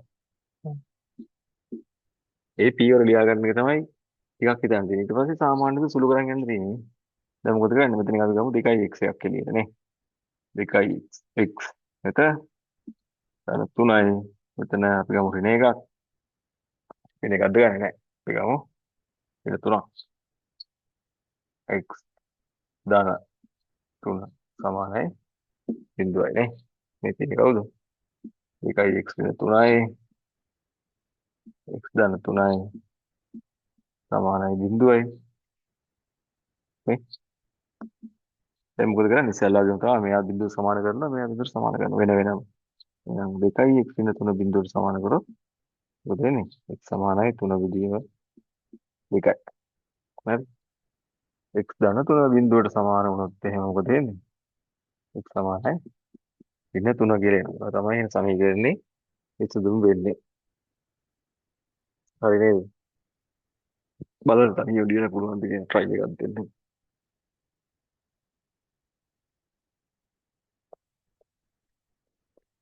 ඒතකොට මේකේදී ඔයාලට මොකද්ද දැනගන්න තියෙන්නේ? මොකද්ද ඉගෙන ගත්තාම? අපි අම ඉගෙන ගත්තද මේ ටයිප් එකේ ගණක් හදද්දි පද තුනක් තිබ්බ ප්‍රකාශනය අපි පද හතරකට ලියාගත්තනේ. ඇයි මේ පද හතරකට ලියාගන්නේ? ඒතකොට තමයි අපිට පද දෙක දෙක වෙන් කරලා නේද? මේ විදිහට සාධක වලට කඩා ගන්න පුළුවන් වෙන්නේ. අන්න ඒක තමයි අපි කරේ. හරි. දැන් ඊට පස්සේ අපි හදමු මේකත් ලියාගන්න. අපි තව ගානක් try කරමු. දැන් මේක ඊට වඩා ටිකක් වෙනස් ගානක් ඈ. 3 බෙදීම 2x කියන එක තියෙනවා. හරේ. හරි. භාග සංඛ්‍යාවක් විදිහට වට දීලා තියෙන්නේ. 2ට 3x ධන 2 සමානයි 1. මේකේ වාට කියනවා මූල හොයන්න කියලා. හ්ම්. දැන් මොකද කරන්නේ? දැන් ඉස්සල්ලා වගේ එකපාරම වැඩි කරන්න බෑනේ. හරේත් ඉන්නවනේ. ඒතර මොකද කරන්නේ? අපි ගමු පොදු හරයක්. හ්ම්. අපි ගමු පොදු හරයක්. කොහොමද පොදු හරයක් ගන්නෙ බලන්න. 3 හරි.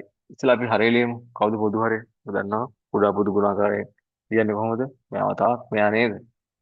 හා එතන දෙක තිබ්බ මෙතන තුන තිබ්බ කියලා හිතන්න. එතකොට පොදු හරය ගද්දි කොහොමද ගන්නෙ? දෙවතාවක් 3. ඒ වගේ තමයි. 3x ධන 2 නේද? හරි. එතකොට මෙතන 2x වෙන එක මෙයා බවට පත් උනේ මෙයාගෙන් වැඩි වෙලා. එහෙනම් යාගේ ලවයක් මොකද වෙන්න ඕනේ? මේ හරයෙන්ම වැඩි වෙන්න ඕනේ. 3x ධන 2. ආ මෙතන මොකද වෙන්නේ? එතන උනේ 2x වෙන එකෙන් තමයි වැඩි උනේ. එහෙනම් දෙකත් වැඩි වෙන්න ඕනේ කාගෙන්ද? 2x වෙන එකේ. ඒක තියෙනවා 1. හරි. හරි. දැන් මොකද කරන්නේ? දැන් සුළු කරමු. අපි දාමු අපිට ඕනනම් මේ පැත්ත අරන් යන්න පුළුවන් මේ පැත්තටනේ. ඔව් අපි හරය ගමු අනිත් පැත්තෙන්. ඒ කියන්නේ මේ මොකද අපි කියන්නේ වට? ආ හරස් ගුණ කිරීමක් කරමු. හරස් ගුණ කිරීමක් කරමු. එතකොට මොකද වෙන්නේ? 3 වතාවක් 3x ධන 2 ඉන දෙවතාවක් 2x වෙන එක සමාන වෙනවා. මොකද වෙන්නේ? එකෙන් වැඩි කරමු මෙයා. 2x වෙන එකයි 3x ධන 2යි. හ්ම්. සුළු කරන්න බලන්න දැන්. සුළු කරොත් මොකද වෙන්නේ? 3 වරක් 3 9x ධන 3 වරක් 2 6යි. ඉන 4x ධන 2යි සමානයි. මෙතන පළවෙනි පදයෙන් පළවෙනි පද මේක වැඩි කරන්නේ. 3 වරක් 2 6යි x වර්ගය මෙතන ධන 4යි x ඉන 3යි x ඉන 2. දැන් මොකද කරන්නේ? සුළු කරමු. 9යි 9න් 4ක් ගියාම 5යි x නේ. 6යි 2යි 8යි. මෙතන 6x වර්ගය 4න් 3ක් ගියාම x ඉන 2. හරිනේ. දැන් මොකද කරන්නේ? ඔක්කොම ගමු. එක පැත්තකට අරගෙන අපි සාධාරණ ස්වරූපේ තියෙනවනේ. මොකද සාධාරණ ස්වරූපේ? ඈ x වර්ගය නේද? e එක්සන c සමානයි බිංදුව. ඕක තමයි සාධාරණ ස්වරූපේ සමීකරණය. ඒ ආකාරයට හදාගමු. අපි කරමු මොකද කරන්නේ? ධන 6x වර්ගය නෝ දකුණු පැත්තේ. ඒ පැත්තට ගමු. හැම පදයක්. හරි. එතකොට මොකද වෙන්නේ? 6x වර්ගය ඉන්නවා. හරි. මේ 5x ගන්න මේ පැත්තට ඉන 5x නේ. ඉන 5x ධන x කීයද? ආ ඉන 4යි x. ඉන 4යි x. එයාට මේ පැත්තට ගියාම ඉන 8යි. ඉන 8යි ඉන 2යි ඉන 10යි. සමානයි බිංදුව. හා. හරි නේද? ඒක නේද? එන්නේ බලන්න සුළු කරලා ඒක දෙන්නේ. හ්ම්. දැන් මේ වගේ ගණන් සුළු කරද්දී සමහරවිට ඔයාලට පද ඒ කියන්නේ දැන් මේ වගේක් සුළු කරන්න කියලා හිතන්නකෝ. කලබලෙට සුළු කරගෙන ගියොත් සමහරට මේ මැද පදයක් ඔයා මිස් කරලා තියෙන්න පුළුවන් නේ.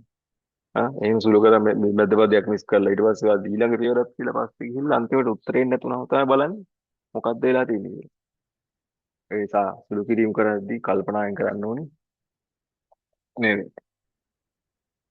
අවධානයෙන් කරන්න යන්න ඕනේ. දැන් මොකද කරන්නේ ඊළඟ පියවර මොකක්ද අපි කරන්නේ? දැන් ඔයාලට පේනවද මේකේ මේක තව ටිකක් සුළු කරන්න පුළුවන් කියලා? අපිට පුළුවන් නේද මේක දෙකෙන් බෙදන්න? අපි දෙකෙන් බෙදමු. එතකොට මොකද වෙන්නේ?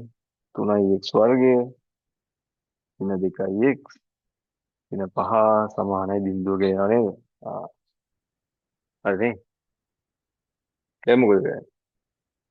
දැන් කලින් වගේම තමයි. කලින් කරපු විදිහටම සාධක වලට වෙන් කරන්න දැන්. හරි. දැන් මේ කොටස අපි මොකක්ද?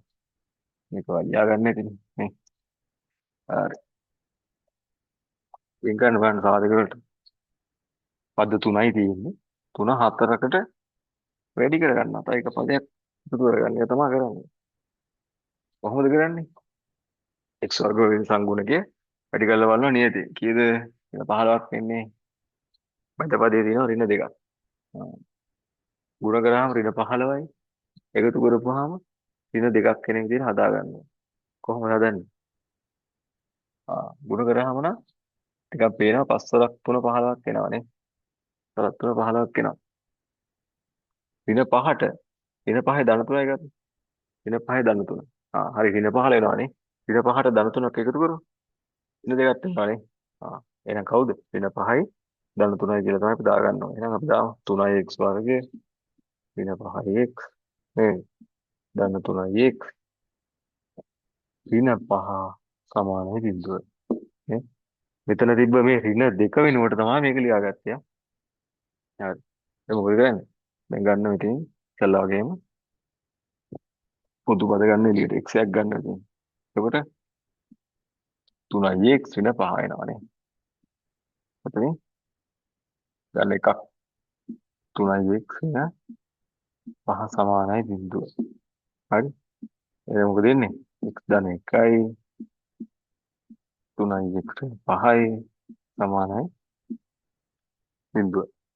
හරි. දැන් ගන්නවා. වෙන වෙනම සමාන කරන්න බිඳුවට. ධන 1 සමානයි බිඳුව. එහෙම නැත්නම් 3x ඍණ 5 සමාන වෙනවා බිඳුවට. ඒ කියන්නේ x සමානයි 1යි. එහෙම නැත්නම් x සමානයි 5 විදීම 3යි. මේ තමයි සරි සමීකරණයේ විසඳුම. හරි. හරි. ඒ වගේ ගානක් ඔයාලට දුන්නාම ඔයාලට හදාගන්න පුළුවන් නේද? හරි. ඊට පස්සේ අපි තව ගානක් හදමු. දැන් මේකේ තව තියෙනවා නිදසුන් ගණන් තියෙනවා වගේ. දැන් අපි ටෙක්ස්ට් බුක් එකත් එක්කනේ මේක හදාගෙන යන්නේ. එතකොට දැන් ටෙක්ස්ට් බුක් එකේ තියෙන හැම ගානක්ම අපිට හදන්න දෙන්නේ නැහැ. හරි. තෝරගත්ත ගණන් ටික තමයි හදාගන්නේ. ඔයාලට තීවි ටික කියලා දෙන ගමන් තෝරගත්ත ගණන් තමයි අපි හදාගෙන යන්නේ. ඒකට මොකද කරන්න ඕනේ? ඒ ටිකත් හදනවා. ඊට අමතරව අනිත් ටිකත් අනියම හදනවා. හරි. අනිත් ටිකත් අනියම හදනවා. උත්තරයක් තියෙනවනේ මේක බලලා බලන්න. ඒකට බාර දෙන්නේ මොනවද කියලා ඔයාලට බලා ගන්න පුළුවන්. හරි. ඊට පස්සේ අපි හදමුද නිදසුන 5 කියන ගාන. හරි. ඒක වගන්ති ගානක් නෙදී. වගන්ති ගානක් තියෙන්නේ ඒකේ වගන්ති ගානක් තියෙන අපි ගාන කියමු බලන්න. ත්‍රිජුකෝණාශ්‍රාකාර ඉඩමක. හරි. එහි දිග පල්ලයට වඩා මීටර 5ක් වැඩි කියලා කියනවා. වර්ගඵලය වර්ග මීටර 150ක් කියලා කියනවා.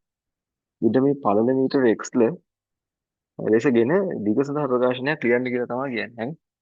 එහෙනම් අපි හදමුකෝ. මේ වෙලාව නිදසුන 5. හරි.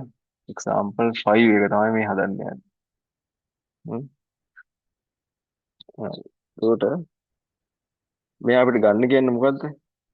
ඊට මේ පළල තමයි ගන්න කියන්නේ ඔයාලට. ඊට මේ පළල ගන්නලු මීටර x කියලා. x මීටර. හරි. x මීටර කියලා තමයි ගන්න කියන්නේ. අරගෙන දිග සඳහා ප්‍රකාශනයක් x ඇසුර ලියන්න කියනවා. දැන් මොකද්ද දීලා තියෙන දත්තේ? ත්‍රිජුගුණාශ්‍රාකාර ඉඩමක් තියනවලු නේ. ඕන් තියනවා ත්‍රිජුගුණාශ්‍රාකාර ඉඩමක්. හරි. හරි. ඔයා අඳිද්දි ලස්සනට රූලෙන් අඳින්න. ත්‍රිජුගුණාශ්‍ර. තපීසිමක් වගේ පේනවද නේ? අංශක අනුකොට ලස්සන අඳින්න. විභාගයට අඳිද්දි.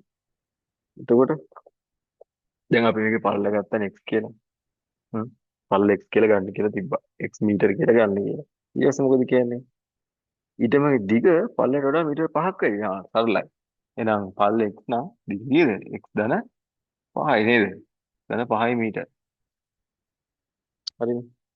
ඊට පස්සේ වර්ගඵලය දීලා තියෙනවා වර්ග මීටර 150යි. අපි හිතමු හරි. වර්ගඵලය එකක් ලියාගමු. මේකේ දීලා තියෙනවා ඔයාලට මොකද්ද? වර්ගඵලය කීයද? 150යි වර්ග මීටර නේ. හරි. ඒතර පළවෙනි කොටසේ ඔයාගෙන් අහන්නේ ඔයා උත්තර ලියද්දි මේ අණු කොටස් වලින් අහලා තියෙනවට අණු කොටස් අංක දාලා ලියන්න ඕනේ. ඒක තමයි පැහැදිලි නේ. නැත්තම් එක ගොඩේ ලියලා තියෙද්දි උත්තර හොයන්න බෑනේ මොනවද කියලා. එතකොට ඉඩමේ දිග ඉඩමේ දිග තමයි ඉස්සලාම අහන්න ලියන්නේ. ඉඩමේ දිග කියලා ලිව්වා උත්තරේ ලිව්වා. ඉඩමේ දිග.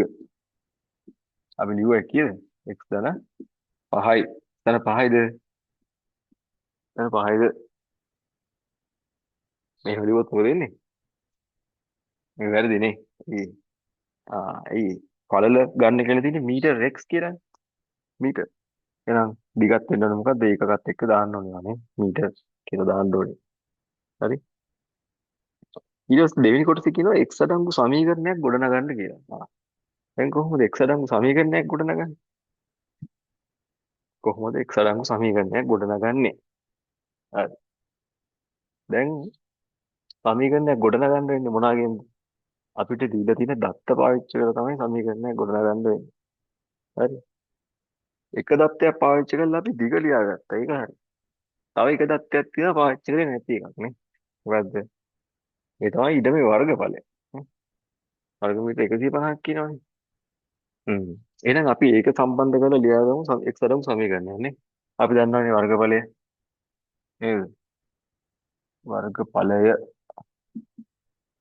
සරලව දිගට කිරීම පල්ලනේ. ආ මේ මොකද්ද ඍජු ගුණාංශාකාර ඍජු ගුණාංශයක් නේද? එතකොට දිග දැන් කීයද? x ධන 5යි. පළල කීයද? ඒක x නේ. නේ? ඒ කීයට සමාන වෙන්නේ 150ටනේ. ආ අවනේ සමීකරණයක්. ඒක ලස්සන ලියාගමු 150 සමානයි x වතාවක් x ධන 5 කියලා වඩ ලියලා හැකිනේ. තව චුට්ටක් ලස්සන ලියාගන්න. වරහන් අයින් කරන්න. x වර්ග ධන 5යි x. අපේ සම්මත හැඩයට ලියාගත්තොත් එහෙම අර ආකාරයෙන් කොහොමද ලියන්නේ? x වර්ග ධන 5යි x ඍණ 150 සමානයි බිඳුවයි කියලා ගත්ත සමීකරණය. හරි මේක දාගන්න වක්‍ර අංකය 1. ඊට පස්සේ කියනවා එම සමීකරණය සඳහා දිග පළල හොයන්න කියලා තමයි කියන්නේ. හරි. දැන් සාමාන්‍ය විදිහට සුළු කරන්න තමයි තියෙන්නේ නේ. මේක තමයි දෙවෙනි කොටස. හරි. සමීකරණය ගොඩ නැගීම ඊළඟ එක තමයි සමීකරණය විසඳීම නේ. හරි. කොහොමද විසඳන්නේ? හරි. මෙතන බලන්න සරල විසඳ ගන්න පුළුවන්ද කියලා. 150 කීයද කීයෙන් දෙන්නේ ගුණ කරමු. හ්ම් ගුණ කරාම 150යි එකතු කරපුවාම 5යි වෙන්නේ. මොනවද වෙන්නේ? සාධක කල්පනා කරන්න බලන්න. 10යි 15 ගන්න බෑ. 10යි 15 ගත්තොත් එහෙම එනවා නේද 150. 150 එනවා. එකතු කරපුවම ධන 5 දෙන්නත් ඕනේ නේ. ධන 5 වෙන්නේ කීයද? 15 ඍණ 10යි නේ. 15 10ක් ගියා. එහෙනම් ධන 15 ඍණ 10යි නේද? හරි. එහෙනම් ලියන්න. x වර්ගයේ ධන 15යි x ඍණ 10යි x ඍණ 150 සමානයි 0යි නේ. හරි. දැන් මොකද කරන්නේ? x එකක් ගන්න ඉදිරියට. x ධන 15. ඉතින් ගමු අපි 10ක් එළියට නේ. 10 x එතන ධන 15 සමානයි 0. හරි. සුළු කරගෙන යන්න බලන්න. මොකද වෙන්නේ කියලා.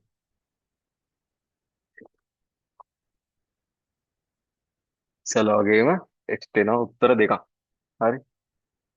හැබැයි මේ වෙලාවේදී ඒවා සැලකිලිමත් වෙන්න ඕනේ. ඒ x දෙන උත්තර දෙකම අපි නිවැරදි උත්තරයක් විදිහට පිළිගන්නවද කියන එක ඔයා කල්පනා කරන්න ඕනේ. හරි. අපි බලමු ඇයි එහෙම වෙන්නේ කියලා. දැන් එනවනේ මෙතන මොකක්ද දෙන්නේ?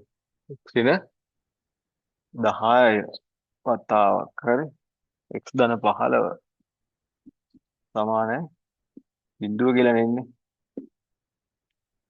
නේද? ඒ කියන්නේ වෙන වෙනම ලිව්වොත් එහෙම මොකද වෙන්නේ? ඉස්සෙල්ලා වගේ x දින 10 සමානයි බිඳුව. එහෙම නැත්නම් x ධන 15 තමයි බිඳුවට සමාන වෙන්නේ. මෙතනින් එනවාට x සමානයි 10යි. මෙතනින් එනවා x සමානයි ඍණ 15යි කියලා. ආ දැන් මොකද වෙලා තියෙන්නේ? උත්තර දෙකක් ඇවිල්ලා තියෙනවා නේද? හ්ම් දෙකක් ඇවිල්ලා තියෙනවා. එකක් ධනාගයක් ඉස්සෙල්ලා වගේම ඊට පස්සේ ඍණාගයකුත් ඇවිල්ලා තියෙනවා. හැබැයි දැන් මේ වෙලාවේ x කියලා කියන්නේ මොකද්ද? දිගක් නේද? x කියලා කියන්නේ දිගක්. දිගක් නේ. මීටර වලින් නෙමෙන්නේ. දිගක් කියන එකක් සාමාන්‍යයෙන් කොහොමද දන්නද රිනද? හැම වෙලෙම ධනයි නේ. දිගක් කියන එකක් ධනයි. ඍණ වෙන්න විදිහක් නැහැ නේ. ඒ නිසා මේ හම්බෙලා තියෙන උත්තර දෙකෙන් අපිට මේ වෙලාවේ උත්තර දෙකම පිළිගන්න බෑ. අපි ධන අගය විතරයි නිවැරදි පිළිතුරු විදිහට ගන්න. එහෙනම් x සමානයි කීයද? x සමානයි 10යි. හේතුව තමයි මොකද? x කියන්නේ දිගක්. ඒක ඍණ උත්තරයක් වෙන්න බෑ. x සමානයි 10යි මීටර. හරි? එහෙනම් ඒක තමයි මොකද්ද? x කියලා ගත්ත අපි ඉඩමේ පළලනේ. එහෙනම් ඉඩමේ පළල තමයි මේ තමයි පළල. පළල ඇවිල්ලා මීටර 10යි. එහෙනම් ඔයාලට දිග හොයන්න පුළුවන් කීයද? x ධන 5යි නේ. දිග දිග සමානයි කීයද? 15යි මීටර. හරි? හරි. ඒකේ තමයි ඒක හදන්නේ. ඊට පස්සේ තියෙන අභ්‍යාසයක් නේ අභ්‍යාසය තියෙන දැන් අපි හදපු ආ, ආකාරය ගණන් තියෙන්නේ. හරි.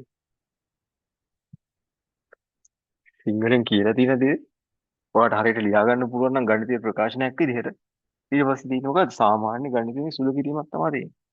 හරි. කියලා තියෙන දේ මුලින්ම හරියට අවබෝධ කරගෙන ලියා ගන්න එක තමයි වැදගත්. දැන් අපි නිකන් එක ගණක් ගමු මේක හම්බෙන්නේ මේක එකක් තියෙනවානේ අනියාත ඉරට්ට සංඛ්‍යා දෙකක ගුණිතය 120යි සංඛ්‍යා දෙක සොයන්න කියනවා. හරිද? අනුයාත ඉරට්ට ඉරට්ටේ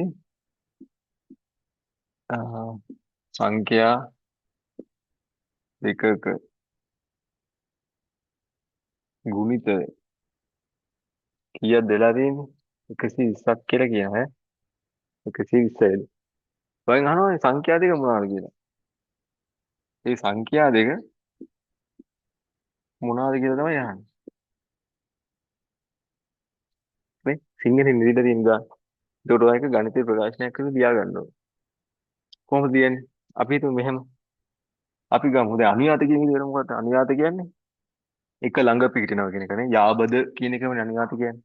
අපි හිතමු පළවෙනි ඉලක්කම තමයි අපි ගමු x කියලාම ගමු නේ. හරි. අපි ගමු පළමු ඉලක්කම. පළමු ඉලක්කේ ඉලක්කම හරි x x ගමු x කියලා ගමු. හරිනේ. එහෙනම් එයාට අනුයාත පිහිටි අනිත් ඉලක්කේ ඉලක්කම මොකක්ද? අනුයාත ඉලක්කේ ඉලක්කම හිතලා කියන්න බෑ. අනුයාත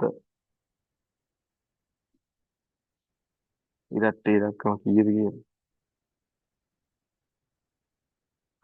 හ්ම්. සංඛ්‍යා මාරු වෙන්නේ කොහොමද? ඔත් ඉලක්කේ විදිහට නේ. එතකොට x කියන්නේ ඉලක්ක එකක් නම් x ට පස්සේ ඊළඟට එන්නේ කවුද? x ධන එක නේද? හ්ම්. සංඛ්‍යා දැන් අපි ඇන්දොත් එහෙම මෙහෙම සංඛ්‍යා රේඛාවේ මාර්ක් කරොත් එහෙම මේ 1 2 3 4 ඔය විදිහට පූර්ණ සංඛ්‍යා මාර්ක් කරගෙන ගියොත් එහෙම මේ දෙක ඉරට්ටේ නම් ඊට පස්සේ ඔත්තේ ආයෙ ඉරට්ටේ ඔත්තේ ඔය විදිහට යන්නේ. එහෙනම් x ට පස්සේ අනුයාතව තියෙන ඊළඟ ඉරට්ටේ සංඛ්‍යා කීයද? x ධන 1 නෙමෙයි. ධන 2 තව එකක් තියෙනවා. ඒක විතරද? අනුයාත මේ දෙකට අනුයාත අපි හිතමු 4 කියලා ගත්තා. 4 කියලා ගත්ත කිසිම ඉරට්ටේ සංඛ්‍යාව අපි සලකන එක. එහෙනම් 4ට අනුයාත ඊළඟ ඉරට්ට එක කවුද? 6. 6 විතරද? නෑ මේ තව එක්කෙනෙක් ඉන්නවා මේ. මේ පැත්තෙන් යන්නත් පුළුවන් නේ. දෙක වෙන්නත් පුළුවන් නේ. එහෙනම් x දන්න දෙක වෙන්නත් පුළුවන්. එහෙම නැත්නම් x ඉන දෙක වෙන්නත් පුළුවන් නේ. එයාට වඩා දෙකක් ඉස්සරහින් ඉන්න එක්කෙනා වෙන්නත් පුළුවන්. එයාට වඩා දෙකක් පිටිපස්සෙන් ඉන්න එක්කෙනෙක් වෙන්නත් පුළුවන්. හරි. හරි. එතකොට සංඛ්‍යා දෙකේ ගුණිතය වාට කියවන්නේ කොහොමද 120ක් කියලා. අපි ලියමු ප්‍රකාශනයක්. x වතාවක් හරි. ඉස්සරහින් ඉන්න සංඛ්‍යා සලකමු. x දන්න දෙක නේ 120ක් 120ක් කියලා. හ්ම්. නිකන් අපි ඒක සුළු කරමු උත්තරේ කීයද කියලා බලන්න හරි. එතකොට එනවා කීයද? x වර්ගය ධන 2යි x මේක ගන්න මේ පැත්තට ඉතින් 120 සමානයි බිඳුවයි නේ. හරි. මේක සුළු කරොත් එහෙම කීයද එන්නේ? 12 වරක් 10යි නේ. 12 වරක් 10 කියලා ලියත හැකිනේ. 120 12 වරක් 10යි. ඒ කියන්නේ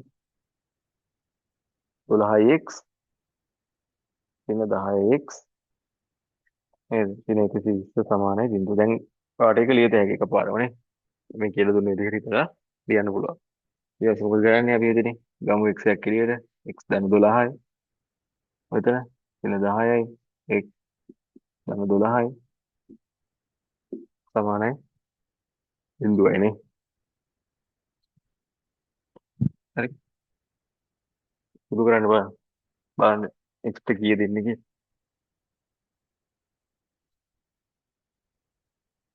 දැන් ඒකට අනිත් ප්‍රශ්නේ තමයි දැන් අපි ගත්ත x ධන දෙකනේ.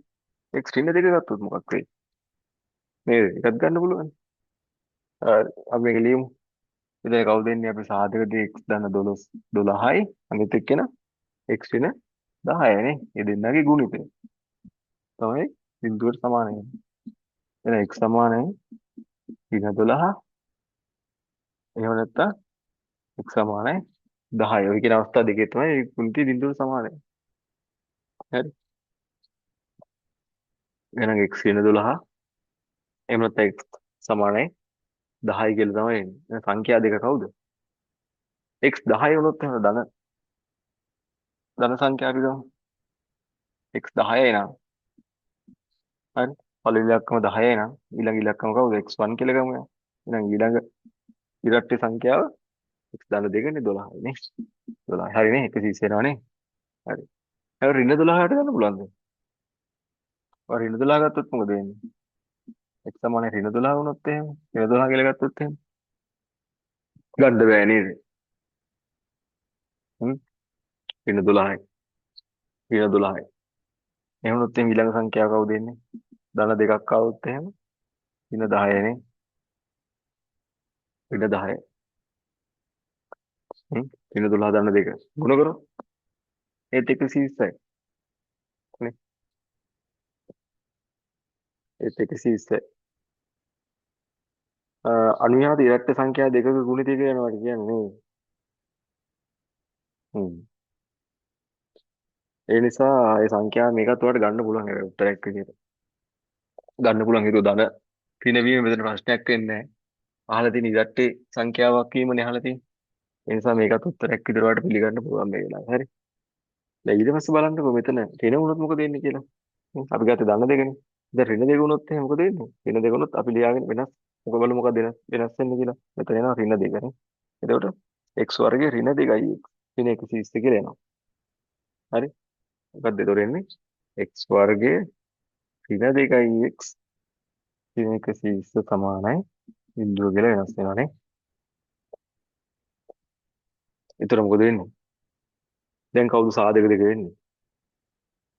හ්ම් ඍණ දෙකක් වෙන්න 10යි 12න් ගන්න පුළුවන්ද බලන්න. ඍණ 10යි පුළුවන් නේ. ඒක අපි ලියාගත්තොත් එහෙම x වර්ගය ඍණ 12යි x ධන 10යි x වගේ. ඍණ 12ට ධන 10ක් එකතු කරපුවම කීයද? දෙකයි නේ. ගුණ කරපුවාම ඍණ 120ක් එනවා. ඍණ 120 සමානයි බිඳුව. හරි. දැන් මොකද වෙන්නේ? x එකක් ගන්න එළියට x වෙන 12යි. මෙතෙන් අපි ගමු 10ක්. එතකොට x වෙන 12යි. ආ, එතකොට x ධන 10 වතාව x වෙන 12 සමානයි බිඳුව කියලා එනවා. එහෙනම් මොනවද වෙන්නේ? x සමානයි ඍණ 10යි. එහෙම නැත්නම් x සමානයි 12 නේ. හ්ම්. එතකොට මේ උත්තරේ අපි දැන්ට වරන් තියනවානේ. නැහැ. ඒකත් නැහැ. හරි. හරි කවන්නේ. මේ උත්තරෙන් අපි හරි. මේක අපි ගත්තොත් x1 කියලා. අනුයාත අනිත් ඉරට්ටි සංඛ්‍යාව කීයද? x දන්න දෙකනේ. එකක් x නම් අනිත් එක x දන්න දෙකයිනේ. නෑ. දැන් ඒ කියලා x දන්න දෙක නෙවෙයි නේ. දැන් x වෙන දෙක කියලා අපි ගත්තා. එහෙනම් x1 වෙන 10යි නම් ඊළඟ අනුයාත අ, ඉරට්ටි සංඛ්‍යාව කීයද? දෙකක් අඩු වෙන්නයි ඕනේ නේ. එතකොට ඍණ 10යි ඍණ 2 නේ. ඍණ 10යි ඍණ 2 කියන්නේ ඍණ 12යි. හරි. මේ වෙලාවේ මේක නම් x1 දැන් x2 කීයද? 12 වුණොත් එහෙනම් 12න් දෙයක් ගියාම 10යි. දැන් බලන්න ගුණ කරලා මේ ඒත් 130ක් එනවා. මෙතනත් එනවා 130ක් නේ. එක්කද? එහෙනම් ඒ සංඛ්‍යා දෙකට ගන්න පුළුවන් ඉලක්කම් කීපයක් තියෙනවානේ. කීපයක් තියෙනවා. x 10 වෙන්න පුළුවන්. ධන 10 වෙන්න පුළුවන්. ඍණ 10 වෙන්නත් පුළුවන්. ආ ධන 12 වෙන්න පුළුවන්. එහෙම නැත්නම් ඍණ 12 වෙන්නත් පුළුවන්. හරි? එහෙනම් තමයි ගන්න හිතේ.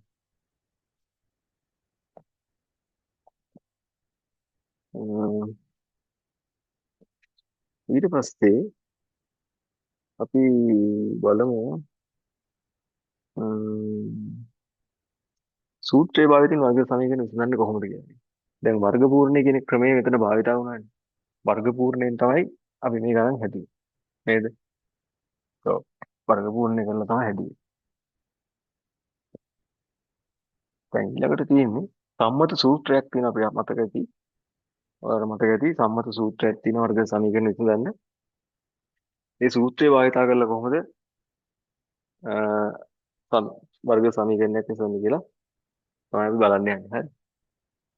එතකොට අපි පටන් ගමු. මෙන්න මෙහෙමනේ. අපි සම්මත ආකාරයේ තියෙන ax වර්ගය දන bx දන c සමානයි බිඳුවනේ. හ්ම්. සම්මත ස්වරූපේ. එතකොට අපි මේ සූත්‍රය ගොඩනගන්නයි හදන්නේ. සූත්‍රය ගොඩනගන්නයි හදන්නේ. ඒතර ඉස්සෙල්ලාම අපි කරමු මෙහෙම. අපි මේ නියතය දාගමු අනිත් පැත්තට. x පද මේ පැත්තේ තියාගෙන. එතකොට මොකද වෙන්නේ? ax වර්ගය දන bx සමානයි ඍණ c කියලා එනවා. හරි. ඍණ c කියලා එනවා. ඊට පස්සේ මොකද කරන්න පුළුවන්? අපි මේක a ගෙන් බෙදාගෙන යනවා. හරි. ඒ කියන්නේ කවුද x වර්ග බෙදී සංගුණිකයනේ. ඒතර a ගෙන් බෙදුවොත් එහෙනම් මේ පැත්තේ x වර්ගය විතරයි. මෙතන b විදීනේ එකක් එනවා. හරි. මෙතන කවුද? ඍණ c විදීනේ එකක් එනවා. හරි. හැබැයි මෙහෙම බෙදන්න නම් මොකක්ද දෙන්න ඕන අවශ්‍යතාවය? අපිට මේ හිතූ පළියට බෙදන්නත් බෑනේ. ගණන් වල බෙදද්දි මොකද වෙන්න ඕනේ? අපි දන්නවා යමකින් බෙදන්න නම් නේ ඒ බෙදෙන සංඛ්‍යාව බිඳුවට සමාන වෙන්න ඕනේ නේද? ඇයි ඒ? මොකද වෙන්නේ ඉලක්කම බිඳුවෙන් බෙදුවොත් එහෙම? හ්ම්? බිඳුවෙන් බෙදුවොත් එහෙම මොකද වෙන්නේ? ඒකට අපිට හරියටම අර්ථයක් ප්‍රකාශ කරන්න බෑනේ. බිඳුවෙන් බෙදුවොත් එහෙම. ඒ නිසා යමකින් බෙදන්න නම් ඒක බිඳුවට අසමාන වෙන්න ඕනේ. වෙලාවෙක ඒ අසමාන බිඳුව කියලා අපි ගමු. හරි. එතකොට මේක තමයි අහපු ප්‍රකාශනේ. ඊට පස්සේ අපි මොකද කරන්න පුළුවන්? අපිට පුළුවන් මෙයා වර්ග පූර්ණය කරන්න නේ. වර්ග පූර්ණය කරන්න පුළුවන්. කොහොමද කරන්නේ? හ්ම්. මෙහෙම වැඩක් කරමු අපි. මෙතන ඉන්නවනේ මේ බලන්නකො x දාන්න. හරි. x දාන්න. කොහොමද වර්ග පූර්ණය කරන්නේ? මේ x පදේ සංගුණිතය දෙකෙන් බෙදනවා. b බෙදීම 2යි දාලා මේක වර්ග කරනවා. හරි. වර්ග කරුවොත් මොකද වෙන්නේ බලන්න. x වර්ගය තියනවද? තියෙනවා. මැද පදේ බලන්න. දෙවතාවක් මෙයා මෙයා. දෙකට දෙක කැපිලා යනවා. bx බෙදීමේ තියෙනවානේ. අමතර වෙනවා b වර්ගය ඍණ 4a වර්ගයක්. ඒක නෑනේ. ඒක අපි අඩු කරලා දාමු මෙතන. b වර්ගයට 4a වර්ගයක් කියන එක අඩු කරලා දාමු. සමානයි ඍණ c පිටීමේ කියලා එනවා නේ ඔයාලට. ඍණ c පිටීමේ කියලා එනවා. හරි. මේ කොටස දාමු මේ පැත්තට. එතකොට x ධන b බෙදීම 2a වල වර්ගය සමානයි කවුද? b වර්ග යට 4a වර්ග ඍණ c බෙදීම a කියලා එනවා. හරි. මෙතන පොඩ්ඩක් තව පොඩ්ඩක් සුළු කරමු දකුණු පැත්ත. x ධන b බෙදීම 2a වල වර්ගය පොදු හරයක් ගත්තොත් එහෙම b වර්ග 4a කින් වැඩි වෙනවා නේද? 4ac යට 4a වර්ග කියලා. හරිනේ. දැන් මොකද වෙන්නේ? දෙපැත්තෙම අපි ගමු වර්ගමූලයක්. එතකොට x ධන b බෙදීම 2a සමාන වෙනවා වර්ගමූලයක් ගත්තොත් නේද? b වර්ග වෙන 4ac යට 4a වර්ග මේක ධන උත්තරේ හෝ ඍණ උත්තරේ නේ වර්ගමූලයක් ගත්තාම ධන උත්තරේකුත් වෙනවා ඍණ උත්තරේකුත් වෙනවා. හරි. එතකොට මේ සුළු කරොත් එහෙනම් මොකද වෙන්නේ? x තනි කරමු මේ පැත්තේ. මෙහාට දාමු මේ පැත්තට. ඍණ b බෙදීම 2a ධන හෝ ඍණ වර්ගමූලයක් අස්සේ කවුද? b වර්ග ඍණ 4ac. න්යාය වර්ගමූලය කවුද? 4a වර්ගයේ වර්ගමූලය කියන්නේ මේ 4 වර්ගමූලය 2යි. a වර්ගයේ වර්ගමූලය a. නේද? එහෙනම් එයා එනවා එළියට 2a කියලා. හරි. තව ටිකක් සුළු කරලා ලිව්වොත් එහෙනම් කවුද මේ? ඍණ b ධන හෝ ඍණ වර්ගමූලයක් අස්සේ b වර්ග ඍණ 4ac යට 2a 2a කියලා ලියන්න පුළුවන් නේ. ඒකට වර්ගපූර්ණයෙන් අපි වර්ග සමීකරණය විසඳනවා වගේම මේකේ සූත්‍රය පාවිච්චි කරලත් නේද? සූත්‍රය පාවිච්චි කරලත් අපිට වර්ග සමීකරණයක විසඳුම් ගන්න පුළුවන් නේ. ඒ කියන්නේ සමහර අවස්ථා තියෙනවා වර්ගපූර්ණ එකපාරටම පහසු වෙන්නේ නැති තැන්. බැලුව බැලමට සාධක වෙන්නෙත් නැහැ. අර කලින් කියලා දුන්න විදිහට x වර්ග පදේ සංගුණකයේ නියතෙන් වැඩි කරපුවාම එන පදේ මැද පදේ එකතුවක් විදිහට ඒ ගුණිතයක් ආකාරයට එකපාරම ලියාගන්න බැරි වෙලාවල් ලැබෙනවා. ඒ වගේ වෙලාවට පහසු වෙන්න ඔයාලට මූල හොයාගන්න තමයි මේ සමීකරණය පාවිච්චි කරන්න පුළුවන් වෙන්නේ. හරි. ඒකද දැන් මේකෙත් බලපුවහම පේනවා ඔයාලට x ට මූල කීයක් එනවද මේ? දෙකක් එනයි දෙකක් එන්නේ. ධන උත්තරෙන් එකක් එනවා ඍණ උත්තරෙන් තව එකක් එනවා නේ. ආ හරිනේ. මේක එක ගණක් අපි හදමු. එක ගණක් හදමු. ඒක සූත්‍රයට දාන්න නෙමෙයි. ඒක ඔයා තනියම ප්‍රැක්ටිස් කරන්න. අපි පාවිච්චි කරන්න ඕනේ එක ගණක් කියමු. 2x වර්ගය මේ ගණන් ලියාගමු. ධන 7x ධන 3 සමානයි බිඳුව කියලා සමීකරණයක් දීලා තියෙනවා. ඔයාලට සූත්‍රය භාවිතා කරලා තමයි මේක විසඳන්න කියන්නේ. හරි. සූත්‍රය භාවිතා කරලා විසඳන්න. ඒකට ඉස්සෙල්ලාම මොකද කරන්න ඕනේ? මේ සමීකරණය දුන්නාම අනිවාර්යයෙන්ම අර මේ ස්වරූපයට තියෙන්න ඕනේ. සම්මත ස්වරූපයෙන් සමීකරණය තියෙනවා. ඒක හරි. ඊට පස්සේ මොකද කරන්නේ? ඊට පස්සේ ඔයා ලියා ගන්න ඕනේ මේකේ A කවුද B කවුද C කවුද කියලා. කවුද A? A කියන්නේ කවුද? x වර්ග පදයේ සංගුණකනේ නේ. කවුද මේ වෙලාවේ? එයා වෙලා 2යි. හරි. ඊට පස්සේ x පදයේ සංගුණකේ එයා ඇවිල්ලා b නේ b ඇවිල්ලා 7යි. c කියන්නේ C කියන්නේ නියත පදේ නේ. ඒක ඇවිල්ලා 3යි. හරිනේ. දැන් මොකද කරන්නේ? දැන් ලේසි. දැන් කෙලින්ම ඔයාලට තියෙන සූත්‍රයට ආශ්‍රය කරන්න. x සමානයි ඍණ b. ආ x සමාන සූත්‍රය ලියමු. ඍණ b ධන හෝ ඍණ වර්ගමූල b වර්ගය ඍණ 4යි ac සම්පූර්ණයෙන්ම බෙදන්න ඕනේ 2යි ඒකේ. හරි. දැන් දාන්න. කවුද ඍණ b කියන්නේ? ඍණ 7යි ධන හෝ ඍණ b වර්ග කියන්නේ 7 වර්ගය 49යි ඍණ 4යි a ඇවිල්ලා 2යි b ඇවිල්ලා 3යි. හරි.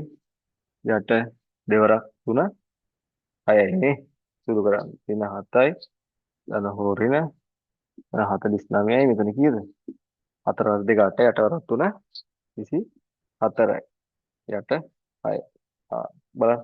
ඍණ 7 ධන හෝ ඍණ මෙතන 9 4ක් ගියාම 5යි 4න් 2ක් ගියාම 2යි නේ. ආ හරි. එහෙනම් කවුද එන්නේ? ඍණ 7 ධන හෝ ඍණ 5 විදීම 6. එහෙනම් x උත්තර දෙකක් එනවා ඔයාලට නේ. අපි ගමු පළවෙනි එක x1 කියලා. පළවෙනි සින්දුම x1 නම් x1 කියන්නේ කවුද? ඍණ 7 ධන 5 විදීම 6. x2 ඍණ 7 ඍණ 5 විදීම 6. ඒ කියන්නේ ඍණ 7යි ධන 5යි කියලා කියන්නේ කීයද? ඍණ 2යි නේද? ඍණ 2 විදීම 6යි. ඒ කියන්නේ ඍණ 1ට 3යි. මෙතන ඍණ 7යි ඍණ 5යි ඍණ 12යි. ඍණ 12 6න් බෙදුවා කියන්නේ ඍණ 2යි නේ. ඍණ 2යි. හරිද බලන්න. x සමාන ඍණ භාගය. බලන්න. එතන මොකක්ද උනේ කියලා. දෙවරක් දෙක හතරයි. එතන පොඩි මිස්ටේක් එකක් වෙලා තියෙනවා නේ. ඒ කියන්නේ කීයද? ඒ 2යිනේ. එහෙනම් දෙවරක් දෙක කීයද? හතරයි නේ. එකද? අන්න වර්ධින තැන්. හරි. එක දණක් කරපුවාම මොකද වෙන්නේ? ඔක්කොමනේ වර්ධිගෙන යනවා. හරි. හතරයි. හතරයි. තවත් හතරයි. හරි. එහෙනම් ඍණ 2 විදීම ඍණ 4 කියන්නේ ඍණ භාගය නේද? ඍණ භාගය. අනිත් එක ඍණ 12 බෙදීම 4 කියන්නේ ඍණ 3යි. හ්ම්. හරිනේ. එහෙනම් සමීකරණය පාවිච්චි කරලා දැන් ඔයාලට වර්ග සමීකරණයක විසඳුම් ගන්න විදිහව දන්නවා. හරි. ඒතර සමහර තැන්වල ආසන්න දශම ස්ථානයට උත්තරේ දෙන්න කියලා පේපර් එක තිබ්බොත් එහෙම හිතන්නකෝ අ, අපි හිතමු දැන් මෙතන නම් වර්ගමූල 25 අපි දන්නවා. සමහර තැනක එක තැනක අපි හිතමු ආවා කියලා ඔයාට වර්ගමූල 3 කියලා. එකපාරම ලියන්න බෑ නේද? මොකද කරන්නේ? එහෙම නැත්නම් වර්ගමූල 2 වගේ එකක්. ඒත් ඔය උත්තරේ සුළු කරන්න එපානේ. ඒ වගේ වෙලාවට ගොඩක් වෙලාවට හොඳට බලන්න පේපර් එක කියවන්න ගාන හොඳට මේකේ අගේ වාට දෙනවා. වර්ගමූල 3 මෙච්චරක් කියලා ගන්න කියලා වාට කියනවා. නැත්නම් වර්ගමූල 2 මෙච්චරක් කියලා ගන්න කියලා කියනවා. හරි. ඒක පාවිච්චි කරලා ආදේශ කරලා ඒ වගේ වෙලාවට සුළු කිරීම කරන්න. හරිනේ. හරි. අපි මේ මූලික මේ පාඩමේ තියෙන තීරි ටික තමයි අපි මේ කතා කරගෙන ගියේ මුලින් ඉඳන්ම හරි. පස්තාර පාඩම නැති කරා වගේ තීරි ටික තමයි මුලින්ම වාට කියලා දුන්නේ. ඔයාගේ ටෙක්ස්ට් බුක් එකත් අරගෙන පැහැදිලි කරගෙන ගියේ. එතකොට මේ පාඩමේ පාස් පේපර්ස් වල ඇවිල්ලා තියෙන ගරන්ටි ඊට පස්සේ අපි තව ටිකක් ඔයාලට වෙනම පැහැදිලි කරලා දෙන්න බලාපොරොත්තු වෙනවා. හරි. හරි. එතකොට ඊට පස්සේ මේකේ මිශ්‍ර අභ්‍යාසයක් තියෙනවා. ඒකේ ගණන් ටිකත් ඔයාලට හදා ගන්න පුළුවන්. අම්, ඒකේ අපි හදමු එක අන්තිම ගානක් මේකේ තියෙනවා ට්‍රැපීසියමක් ගානක්. හරි. අපි ඒ ගාන හදමු.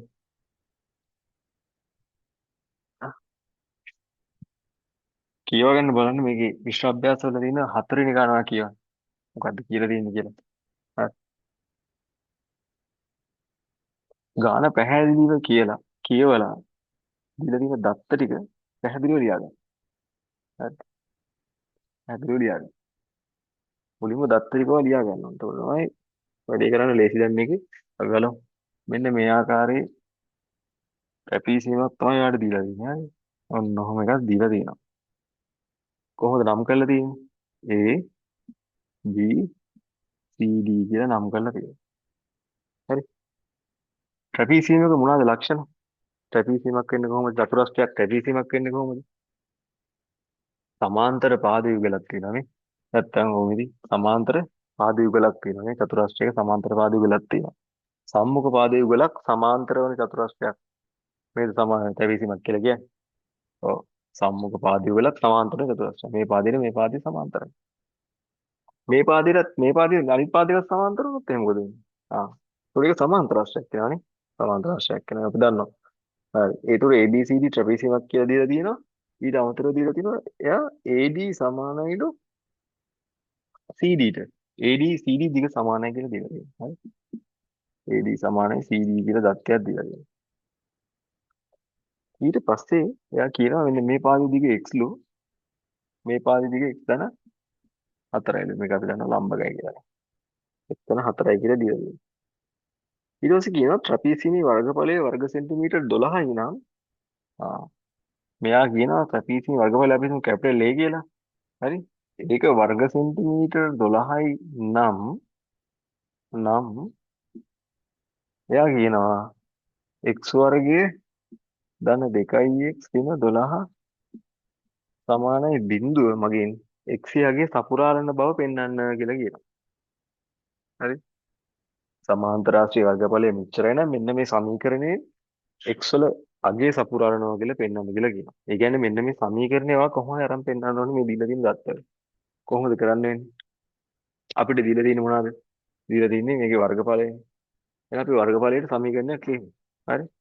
අපි ලියමු වර්ගඵලයට සමීකරණය. ට්‍රැපීසියම් කියන්න බලන්න ට්‍රැපීසියම් වර්ගඵලයට සමීකරණය. වර්ගඵලය. කොහොමද ට්‍රැපීසියමක වර්ගඵලයක් කියන්නේ? හා? සමාන්තර පාද දෙකේ එකතුව. නේද? හරි? බෙදීම දෙක ගුණ කරන්න ඕනේ ලම්බ කුසෙන්නේ. බෙදන්න ගුණ කරන්න ඕනේ ලම්බ කුසෙන්. එතකොට මේ වෙලාවේ ADCD දිග සමානයි නේ එහෙනම් මේකත් කීයද? x නේ.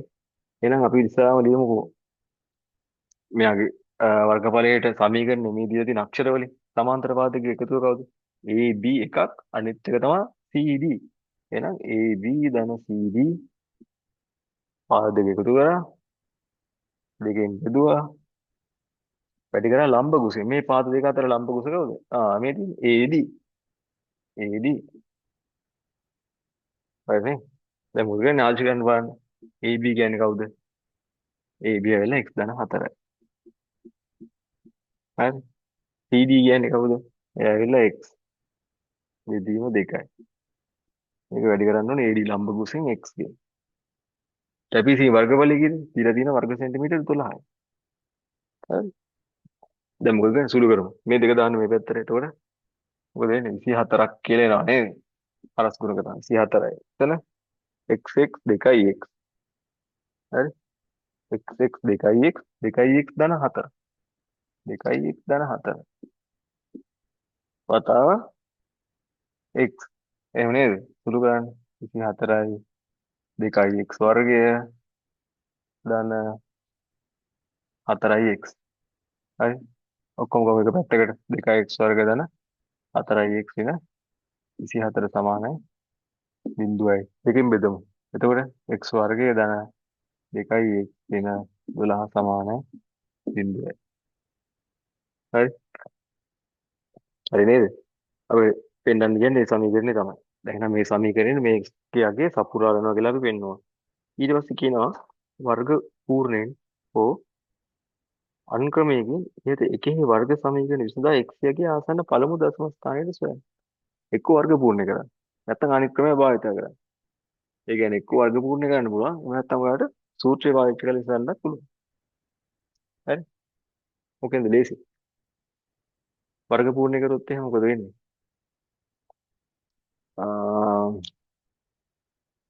වර්ග පූර්ණ කරමු බලන්න අපි. x ගත්තා. හරි. ඊට පස්සේ මැද පදේ 2යි බෙදුවොත් එහෙම 1යි නේ. දෙකෙන් බෙදුවොත් 1යි. වර්ග කරා. හරි. බහුද වැඩි පද x වර්ගය 2යි x ඉන්නවා වැඩිපුර තියෙනවා 1ක්. ඒක අඩු කරා. ඉන්න 12. සමානයි බිඳුවයි. හරි. x ධන 1 වර්ගය සමාන වෙනවා මේ දෙන්න හැපැත්තට ගියාම කීයද? ඉන්න 1යි ඉන්න 12යි ඉන්න 13යි මේ පැත්තට ගියාම ධන 13යි. හරි. එහෙනම් x ධන 1 සමාන වෙනවා ධන හෝරින වර්ගමූල 13ට එහෙනම් x සමානයි ඉන්න 1 ධන හෝරින වර්ගමූල 13යි. හරි. වර්ගමූල 13යි. වර්ගමූලයේ 13 යගේ ඉතින් ඔයා දැනගන්න ඕනේ. හරි. වර්ගමූලයේ 13 යගේ ඔයා දන්නවනම් මොකද වෙන්නේ? ඔයාට ඒක විසඳන්න පුළුවන් නේ. ගන්න පුළුවන්. ඒකට උත්තර මොකද වෙන්නේ? එක උත්තරයක් එනවා x1 සමානයි 3 ධන වර්ගමූල 13 කියලා. අනිත් එක එනවා x2 සමානයි 3 වර්ගමූල 13 කියලා. අපි මොකද්ද ගන්නෙ මේකේ? x කියන්නේ දිගක් නේ. දිගක් හැම වෙලේම ධන වෙන්න ඕනේ. මේ බලන්න ඍණ එකෙන් තවත් අඩු වෙනවා ඍණයි කියන්නේ. ඍණ කියන්නේ තවත් අඩු වෙනවා. ඒක වෙන්න පුළුවන්ද? බෑ. ඇයි? මේක දිගක්. එහෙනම් අපි ගන්න වෙන්නේ කවුද? මෙන්න මේ උත්තරේ තමයි අපි ගන්න වෙන්නේ. හරි. ඒක අපි ගන්න. හරි. ඒතකොට ඒ අපි හැදුවේ මේ ඉෂ්ටාභ්‍යාසෙ තිබ්බ ගාන තමයි හැදුවේ. හරි. එතකොට දැන් ඒ විදිහට දැන් බලද්දී පාඩමේ ටෙක්ස්ට් බුක් එකේ වගේ තියෙන ගණන් ටික අපි දැන් කවර් කරලා තියෙනවා. ඊට පස්සේ තියෙන්නේ පාස් පේපර්ස් වල මොනවද මේ පාඩමෙන් ඇවිල්ලා තියෙන ගණන් කියලා බලලා ඒ වගේ තියෙන විශේෂ ගණන් කීපයක් කතා කරන්න තමයි අපි බලාපොරොත්තු වෙන්නේ ඊළඟ වීඩියෝ එකේ. හරි. එතකොට දැන් ඔයා මොකද කරන්න ඕනේ? ඔයා දැන් අපි හැම ගානක්ම මේක හැදුවේ නෑනේ. හැම ගානක්ම හැදුවේ නෑ. තෝරගත්ත ගණන් තමයි හැදුවේ. ඒකට ඔයා මේ ගණන් ටිකත් ආයෙ try කරන්න. ලියාගත්ත නෝට් එකත් එක්ක ඊට පස්සේ අ, මේක අපි හදපු නැති අනිත් ගණනුත් ඔයා try කරන්න. අ, ඒත් එක්කම අපි අනිත් වීඩියෝත් ඉක්මනට අරන් එනවා පාස් පේපර්ස් ගණන් මේ පාඩමෙන් වෙන්න තියෙන මොනවද කියන එක. ඒකත් එක්කත් එකතු වෙන්න මේ ඊට පස්සේ දැන් අපි මේ පාඩම කරන්න අරන් දැන් ටික දවසක් වෙනවා. එතකොට ඔයාලගේ යාළුවන්ටත් දැන් කියන්න කියලා යාළුවටත් මේ වීඩියෝ ෂෙයා කරන්න. එයාලා අතරත් ෂෙයා කරන්න. එතකොට හැමෝම එකතු වෙලා ඉගෙන ගන්න. ඒක තමයි ටාගට් එක වෙන්න ඕනේ නේද?